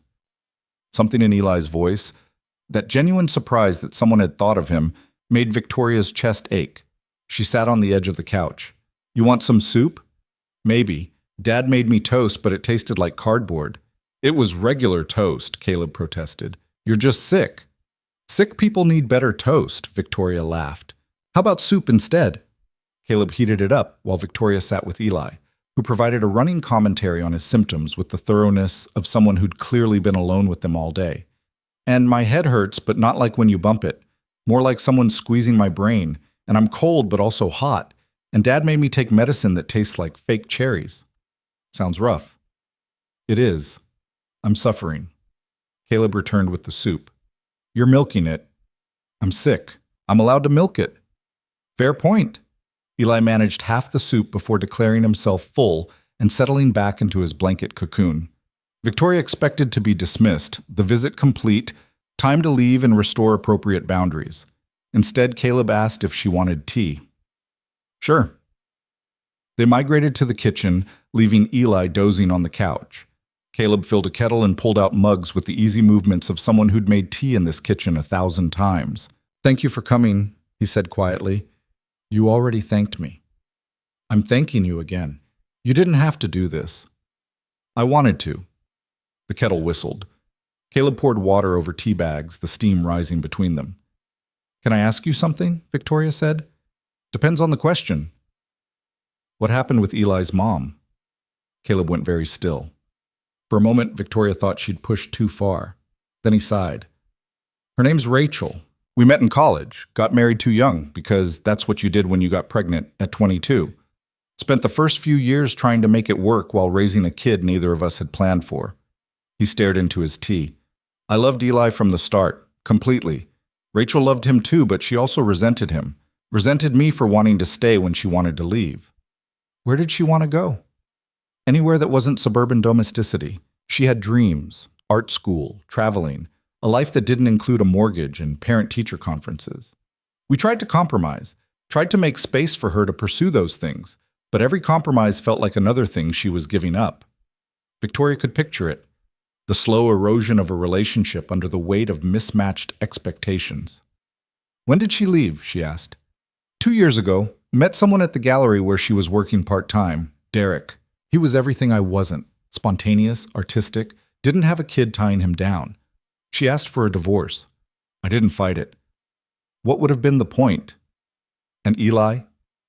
She wanted shared custody at first, but her new life didn't really include space for a kid half the time. The visits got less frequent, then stopped altogether about 6 months ago. His voice was flat, carefully controlled. She sends birthday cards, Christmas presents, calls maybe once every 2 months. It's better than nothing. Is it? Caleb looked at her. I don't know. Sometimes I think clean breaks are easier. Less hope that things will change. Victoria thought about Eli's question at the birthday dinner. Is Mom gonna call? The careful way he'd said it was okay if she didn't. He seems like he's handling it well, she said. He's 8. He doesn't have a choice. Caleb's jaw tightened. What kills me is that he blames himself. Thinks if he'd been better behaved, easier, she would have stayed. And no matter how many times I tell him it's not his fault, he doesn't quite believe it. Kids internalize things. Yeah, they do. They drank their tea in silence. From the living room came the sound of the TV. Eli had apparently woken up and found a cartoon. I'm sorry, Victoria said, that you've had to do this alone. I'm not alone. I've got Eleanor. And Eli. That's enough. But there was something in his voice that said it wasn't, not quite. That he'd gotten good at telling himself it was enough because the alternative was admitting how exhausting it was to carry everything. Victoria understood that, had been doing her own version of it for years. For what it's worth, she said, you're doing an incredible job. You've known us for what, 3 weeks? I've known you for 3 years. I just wasn't paying attention to the right things. Caleb smiled slightly. You keep saying that. Because it's true. They finished their tea. Victoria checked the time. Almost 6. She should leave, let them have their evening. But when she stood to go, Eli appeared in the kitchen doorway, blanket wrapped around him like a cape. You're leaving. I should. Let you rest. Can you stay for dinner? Dad's probably going to make more cardboard toast and I could use an ally. Caleb raised an eyebrow. I was planning to order pizza. Even better. Please stay, Victoria, please? She looked at Caleb, who shrugged. Pizza's easy, and he's right. You'd be a good ally against my terrible cooking. It was a terrible idea. She'd already crossed too many lines today. But Eli was looking at her with those hopeful eyes, and Caleb was smiling, and the apartment was warm and lived in, and everything her own place wasn't. Okay, she said, but only if we get extra cheese. Eli cheered. Caleb called in the order, and just like that, Victoria found herself settling into their evening routine like she belonged there. The pizza arrived 45 minutes later. They ate in the living room, Eli sandwiched between them on the couch, providing commentary on the movie he'd chosen. Some animated thing about talking animals that Victoria would normally never watch but found herself enjoying anyway. That's not how ecosystems work, Eli declared at one point. It's a cartoon, Caleb said. Cartoons should still be scientifically accurate. You're impossible. I'm right.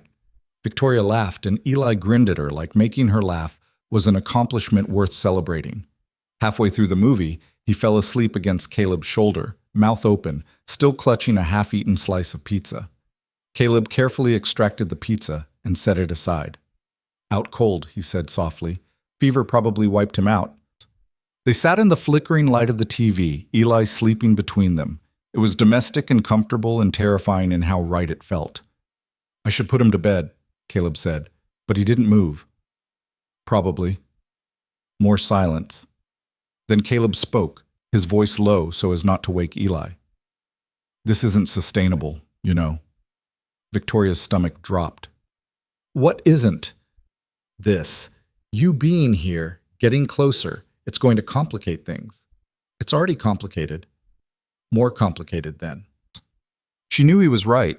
Knew they were barreling towards something that would require decisions and definitions and all the things she'd spent her adult life avoiding. What do you want me to do? She asked. Caleb looked at her over Eli's sleeping form.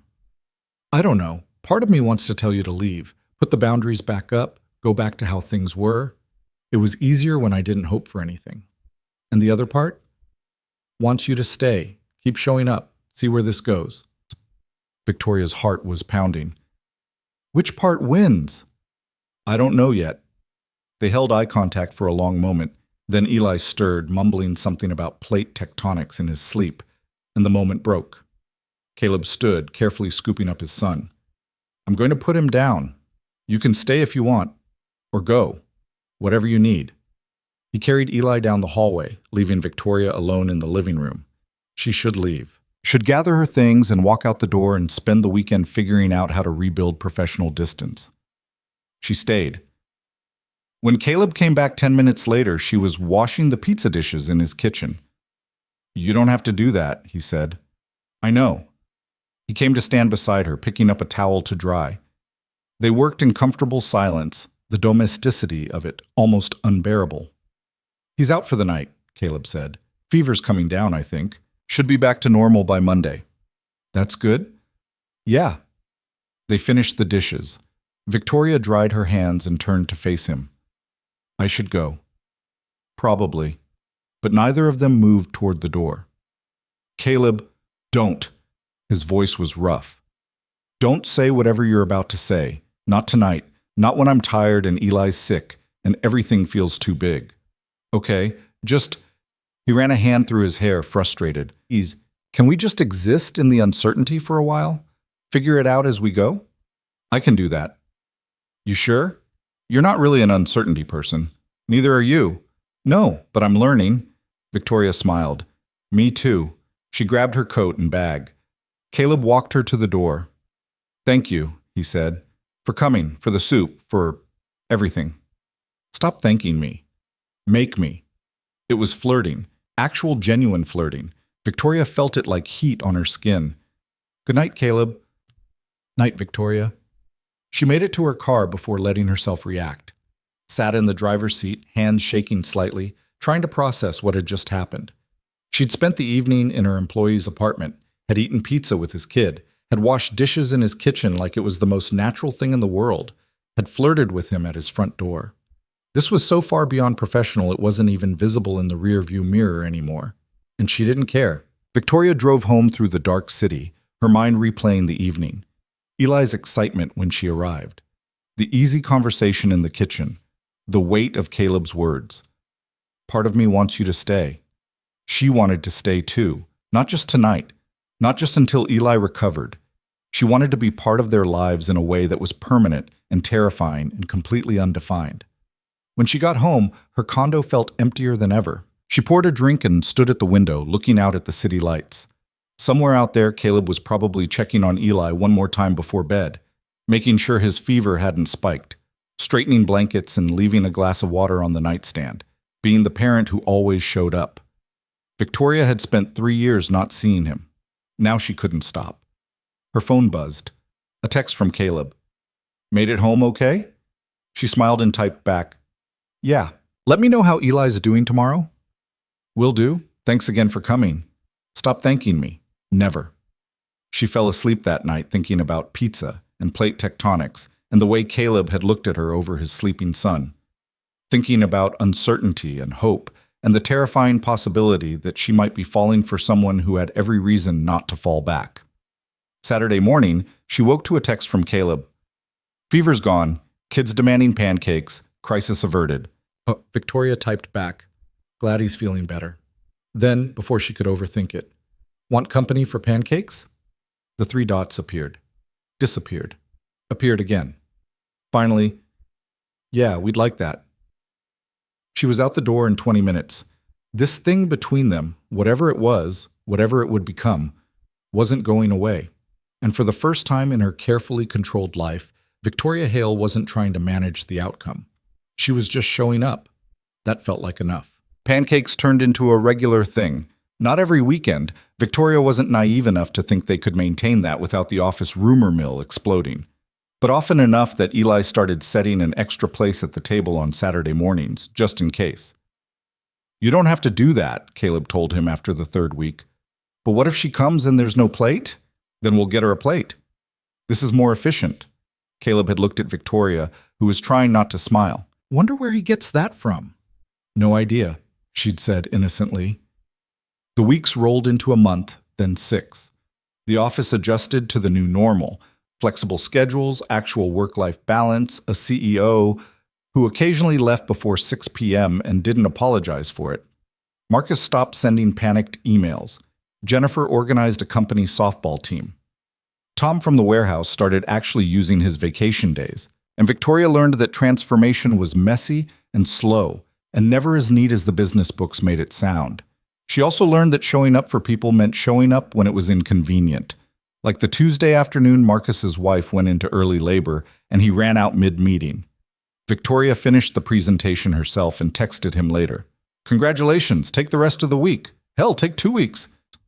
Or the Thursday Jennifer's daughter got sent home from school with suspected lice, and she'd stood in Victoria's office looking mortified, saying she was sorry. She'd make up the hours. Go, Victoria had said. Deal with the lice situation. We'll survive without you for an afternoon. Jennifer had actually teared up. Thank you. These moments accumulated, small acts of basic human decency, that apparently counted as revolutionary in the culture Victoria had built. She was learning to live with that shame while doing better, and she was learning what it meant to be part of Caleb and Eli's life without having a clear label for what she was to them. More than his boss, definitely. More than a friend, probably. But what, exactly? They didn't talk about it, just kept showing up for each other in ways that felt natural until they didn't feel new anymore. It was Eli who finally forced the conversation, 2 months after that first Pancake Saturday. They were at the apartment. Victoria had stopped by after work with Thai food because Caleb had mentioned being too tired to cook. Eli was at the kitchen table working on math homework with the intensity of someone defusing a bomb. "This doesn't make sense," he announced. Caleb looked up from the curry he was serving. "What doesn't?" "Word problems. Why would anyone buy 67 watermelons? That's too many watermelons." "It's hypothetical." "It's stupid." Victoria leaned over to look at the worksheet. "Okay. So if the farmer has 67 watermelons and sells them in groups of 4, why groups of 4? Who buys 4 watermelons at once?" "Eli, focus." They worked through the problem together, Eli grumbling the entire time about the impracticality of bulk watermelon purchases. When he finally got the right answer, he threw his pencil down triumphantly. "Done. Can we eat now?" "Go wash your hands." Eli ran off. Caleb caught Victoria's eye and smiled. "Thanks for the help. Math homework is my least favorite part of parenting." "Even worse than the fever nights?" "Fever nights eventually end. Math homework is eternal." They served dinner and sat at the small kitchen table, Eli between them as usual. The conversation flowed easily. School gossip, a funny thing that happened at the warehouse, Eli's upcoming field trip to the science museum. It felt like family. That was the thought that hit Victoria mid-bite.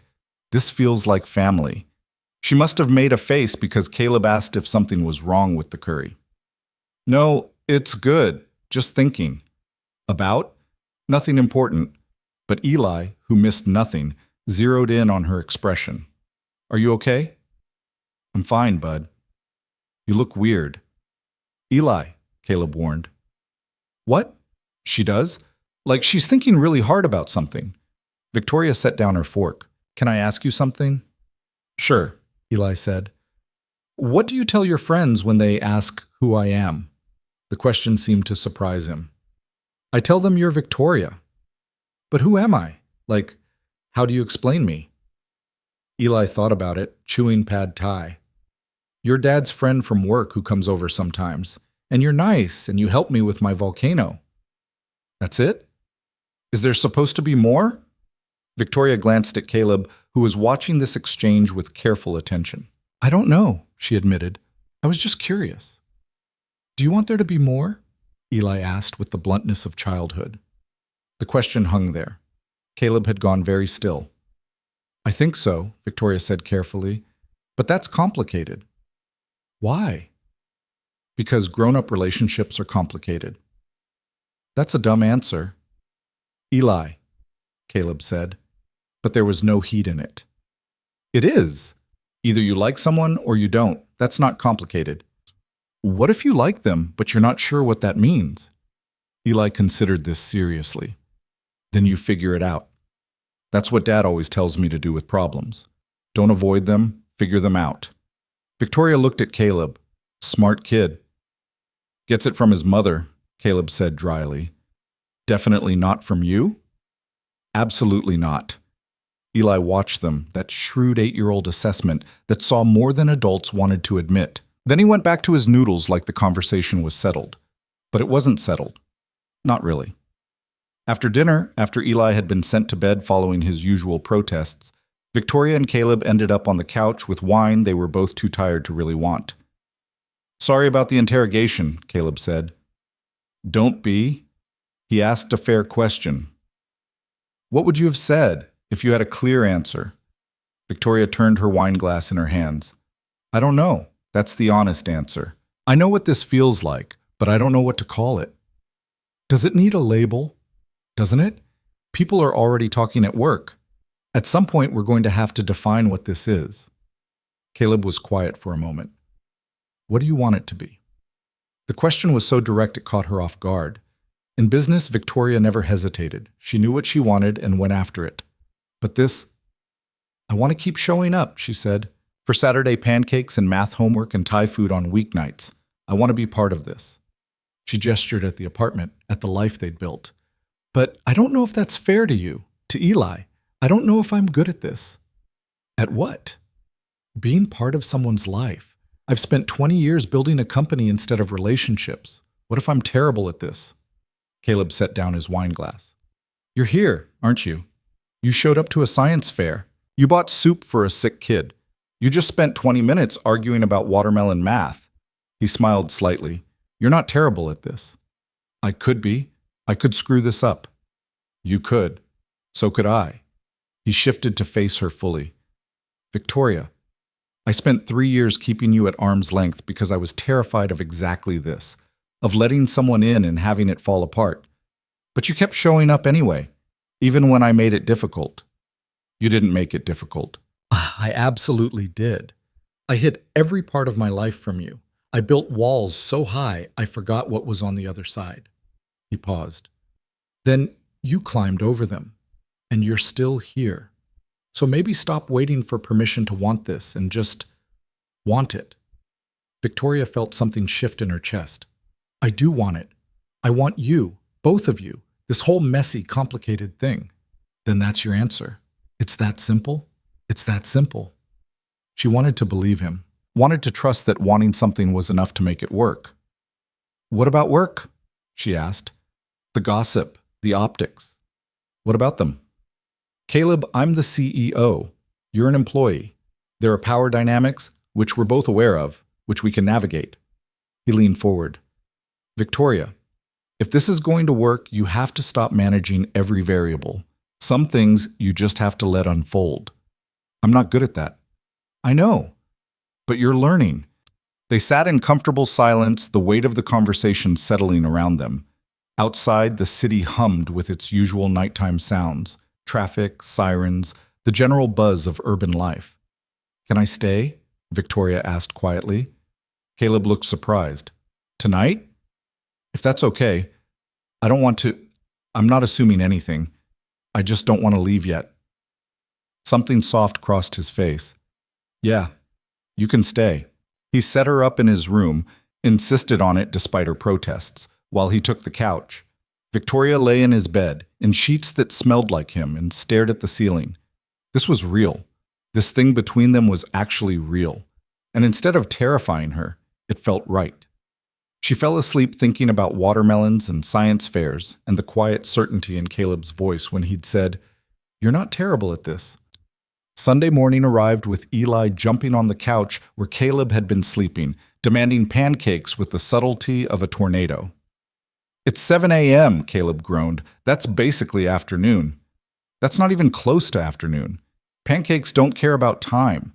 Victoria emerged from the bedroom to find them wrestling on the couch, Eli laughing, while Caleb tried to defend himself against an 8-year-old's relentless energy. Should I come back later? She asked. Eli spotted her and launched himself off the couch. You stayed over. I did. That's so cool. Does this mean you're Dad's girlfriend now? The question landed like a grenade. Caleb froze mid-stretch. Victoria felt her face heat up. That's not... We haven't... she stammered. Eli looked between them. You're acting weird. We're not acting weird, Caleb said. You are. Grown-ups always act weird when you ask them stuff they don't want to answer. He crossed his arms. If you like each other, just say so. It's not hard. Victoria caught Caleb's eye, found him trying not to laugh. He's got us there, Caleb said. He really does. Eli waited, clearly not letting this go. Okay, Victoria said. Yes. I like your dad. And I like you. And I want to keep being part of your lives, if that's okay with you. Is it okay with Dad? Caleb pulled his son onto his lap. Yeah, bud, it's okay with me. Good. So can we have pancakes now? Just like that, the moment was over. Eli ran to the kitchen to get ingredients, leaving the adults staring at each other. Well, Caleb said, that was easy. Too easy. Don't overthink it. That's like telling me not to breathe. He stood and kissed her forehead, casual and natural. I know, but try anyway. They made pancakes together. The three of them crowded into the small kitchen. Eli narrated the process like a cooking show host. Caleb handled the actual cooking while Victoria managed batter distribution. It was chaotic and messy and absolutely perfect. This was what she'd been missing. Not just companionship, but this, the specific joy of being part of something bigger than herself. After breakfast, Eleanor showed up with groceries and stopped short when she saw Victoria. "Well," she said, "this is new." "Hi, Eleanor." "Don't hi, Eleanor me. How long has this been going on?" Caleb kissed his mother's cheek. "Good morning to you too. Don't deflect, I want details." They migrated to the living room while Eli played in his room. Eleanor listened as Caleb and Victoria explained the science fair, the gradual increase in time spent together, the conversation last night. When they finished, Eleanor studied them both. "You're serious about this," she said. Not a question. "Yes," Victoria said, "and you're not going to hurt my boys." "I'm going to try very hard not to." "That's not a promise." No, but it's honest." Eleanor nodded slowly. "All right, but I'm watching you. I'd expect nothing less." The older woman's expression softened. "You're good for him, you know. I haven't seen Caleb this relaxed in years. Less like he's carrying the world on his shoulders." "He does that a lot," Victoria said. "The carrying. Always has. Even as a kid." Eleanor looked at her son. "You let her help with that. You hear me? Stop trying to do everything alone." "I hear you, Mom." "Good." Eleanor stayed for lunch, regaling them with stories about Caleb's childhood, the time he'd tried to fix the washing machine at age 7, the disaster of his first attempt at cooking dinner. Caleb protested, but Victoria could tell he loved it, loved being seen and known by people who'd been there for all of it. She wanted that, wanted years of accumulated stories and inside jokes and the comfort of being fully known. It would take time, but she was learning that the best things did. Monday brought reality crashing back. Victoria arrived at the office to find Melissa waiting with an expression that meant problems. "What happened?" "Martin from finance filed an HR complaint."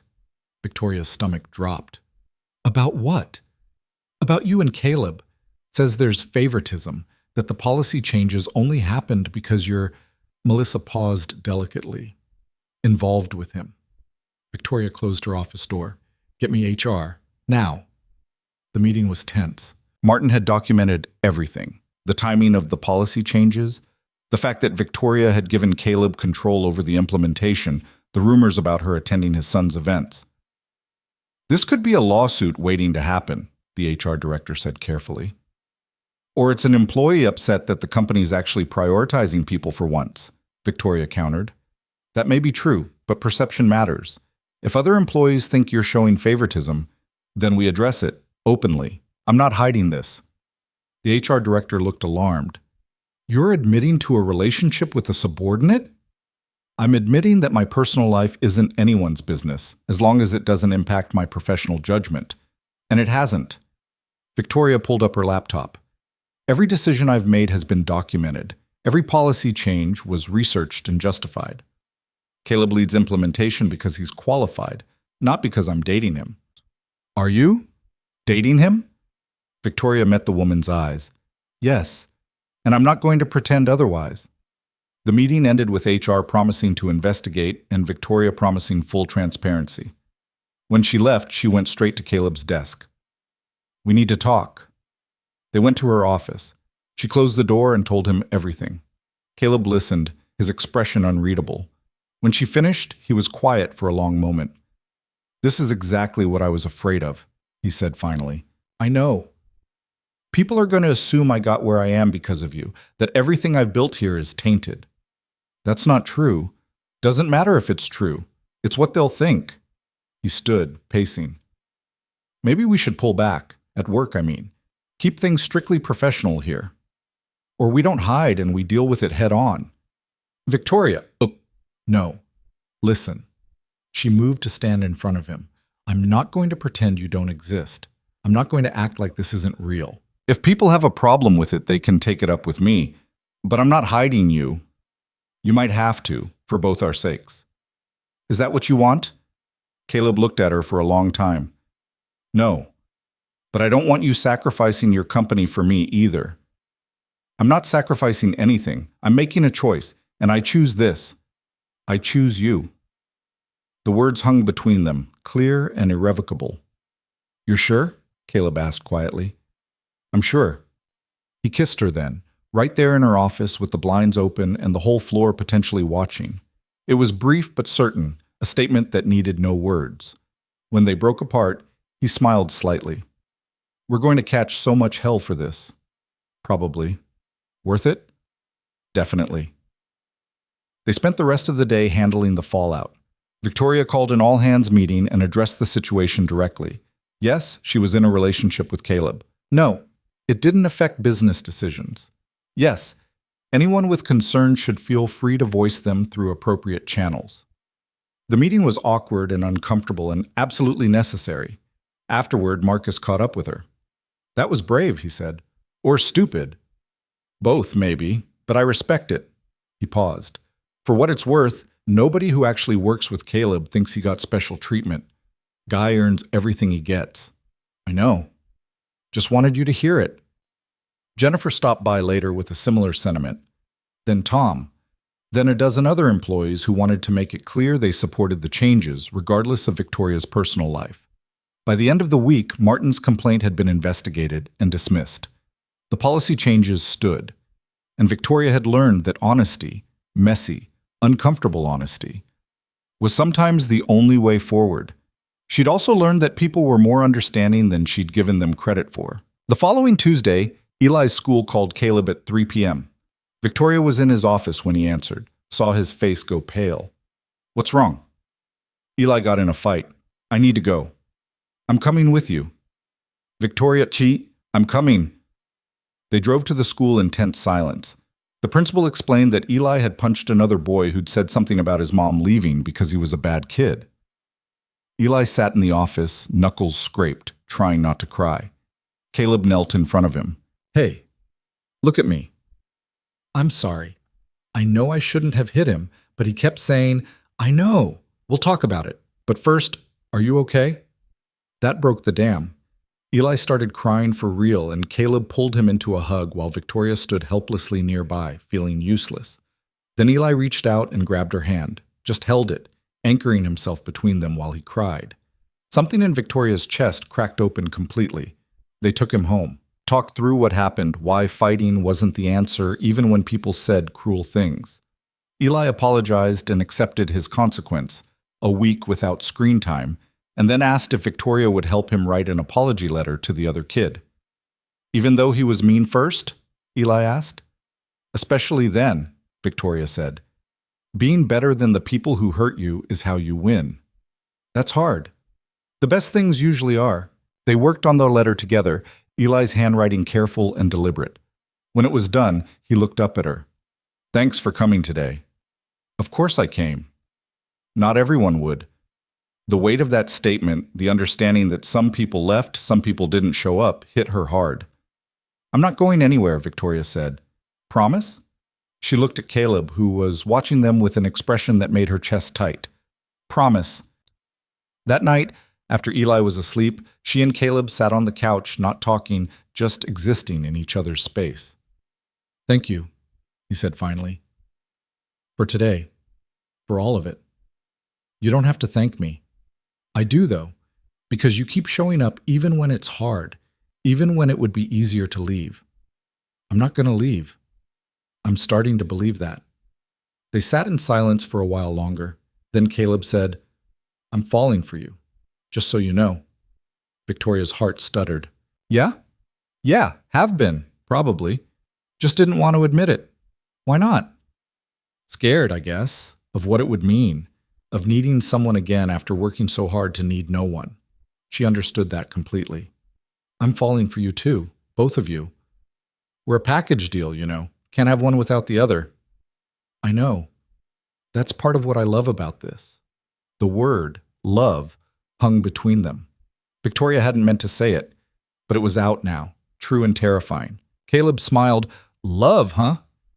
Getting there. Maybe already there. I don't know. I've never been good at this. Neither have I. We'll figure it out together.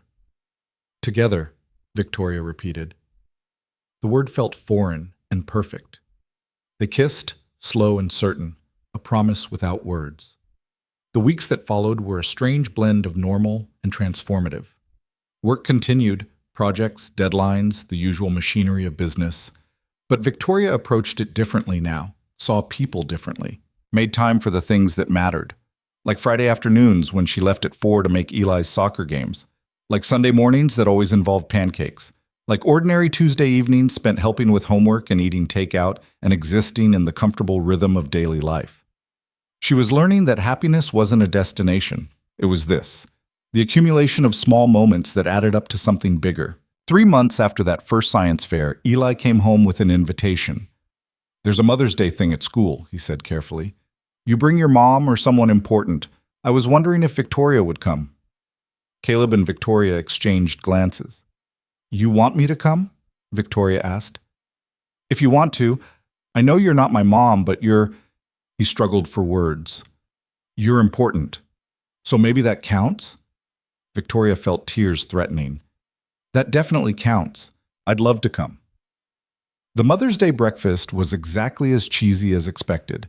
Handmade cards, breakfast casserole, a PowerPoint presentation about what made moms special that made every adult in the room cry. Eli's card said, "Thank you for showing up. That's what matters most." Victoria read it 3 times, trying not to completely break down in a school cafeteria. After the breakfast, walking to the car, Eli slipped his hand into hers without preamble. "Thanks for coming. Always. Even when I'm being annoying? Especially then." He grinned up at her, and Victoria felt the full weight of what she'd gained settle over her. Not just Caleb, but this whole life they were building together. She'd spent 42 years measuring success by all the wrong metrics. Now she was learning what actually mattered. That evening, sitting on Caleb's couch while Eli played in his room, she said it out loud. "I love you, both of you, just in case that wasn't clear." Caleb smiled. "It was clear. But it's nice to hear anyway. I'm going to say it more then. Get used to it." "I can live with that." They kissed, comfortable and certain in a way that still felt new, but was starting to feel permanent. 6 months later, Victoria stood in front of her bathroom mirror getting ready for the company holiday party. The past year had been transformative. For her, for Hale Logistics, for everything. The company had thrived under the new policies. Turnover was down. Productivity was up. People actually seemed happy to be there. And Victoria had learned to be human instead of just effective. Her phone buzzed with a text from Caleb. "Running late, Eli can't find his dress shoes." She smiled and typed back, "I'll wait. Take your time." A year ago, take your time would have been impossible. Now it was instinct. When they finally arrived, Eli in slightly scuffed dress shoes and Caleb looking exhausted but happy, Victoria felt something settle in her chest. This was her life now. Company parties with a date who was also her operations manager, his kid tagging along because they couldn't find a sitter, Eleanor joining them because she'd been invited and wasn't about to miss it. It was messy and complicated and absolutely perfect. At the party, people approached cautiously at first, unsure of the dynamic. But Eli broke the ice. He was good at that, by interrogating the caterers about whether the mini quiches contained real cheese or the fake stuff. By the end of the night, half the office had fallen in love with him. Victoria watched from across the room as Caleb talked with Marcus. Eleanor charmed Tom from the warehouse, and Eli convinced Jennifer's kids to start a mini rebellion involving the dessert table. This was family. Not the family she'd expected, not the family she'd planned for, but family nonetheless. Marcus caught her eye and raised his glass in a small toast. She returned it, acknowledging what they both knew, that she'd been wrong about almost everything that mattered, and being wrong had been the best thing that ever happened to her.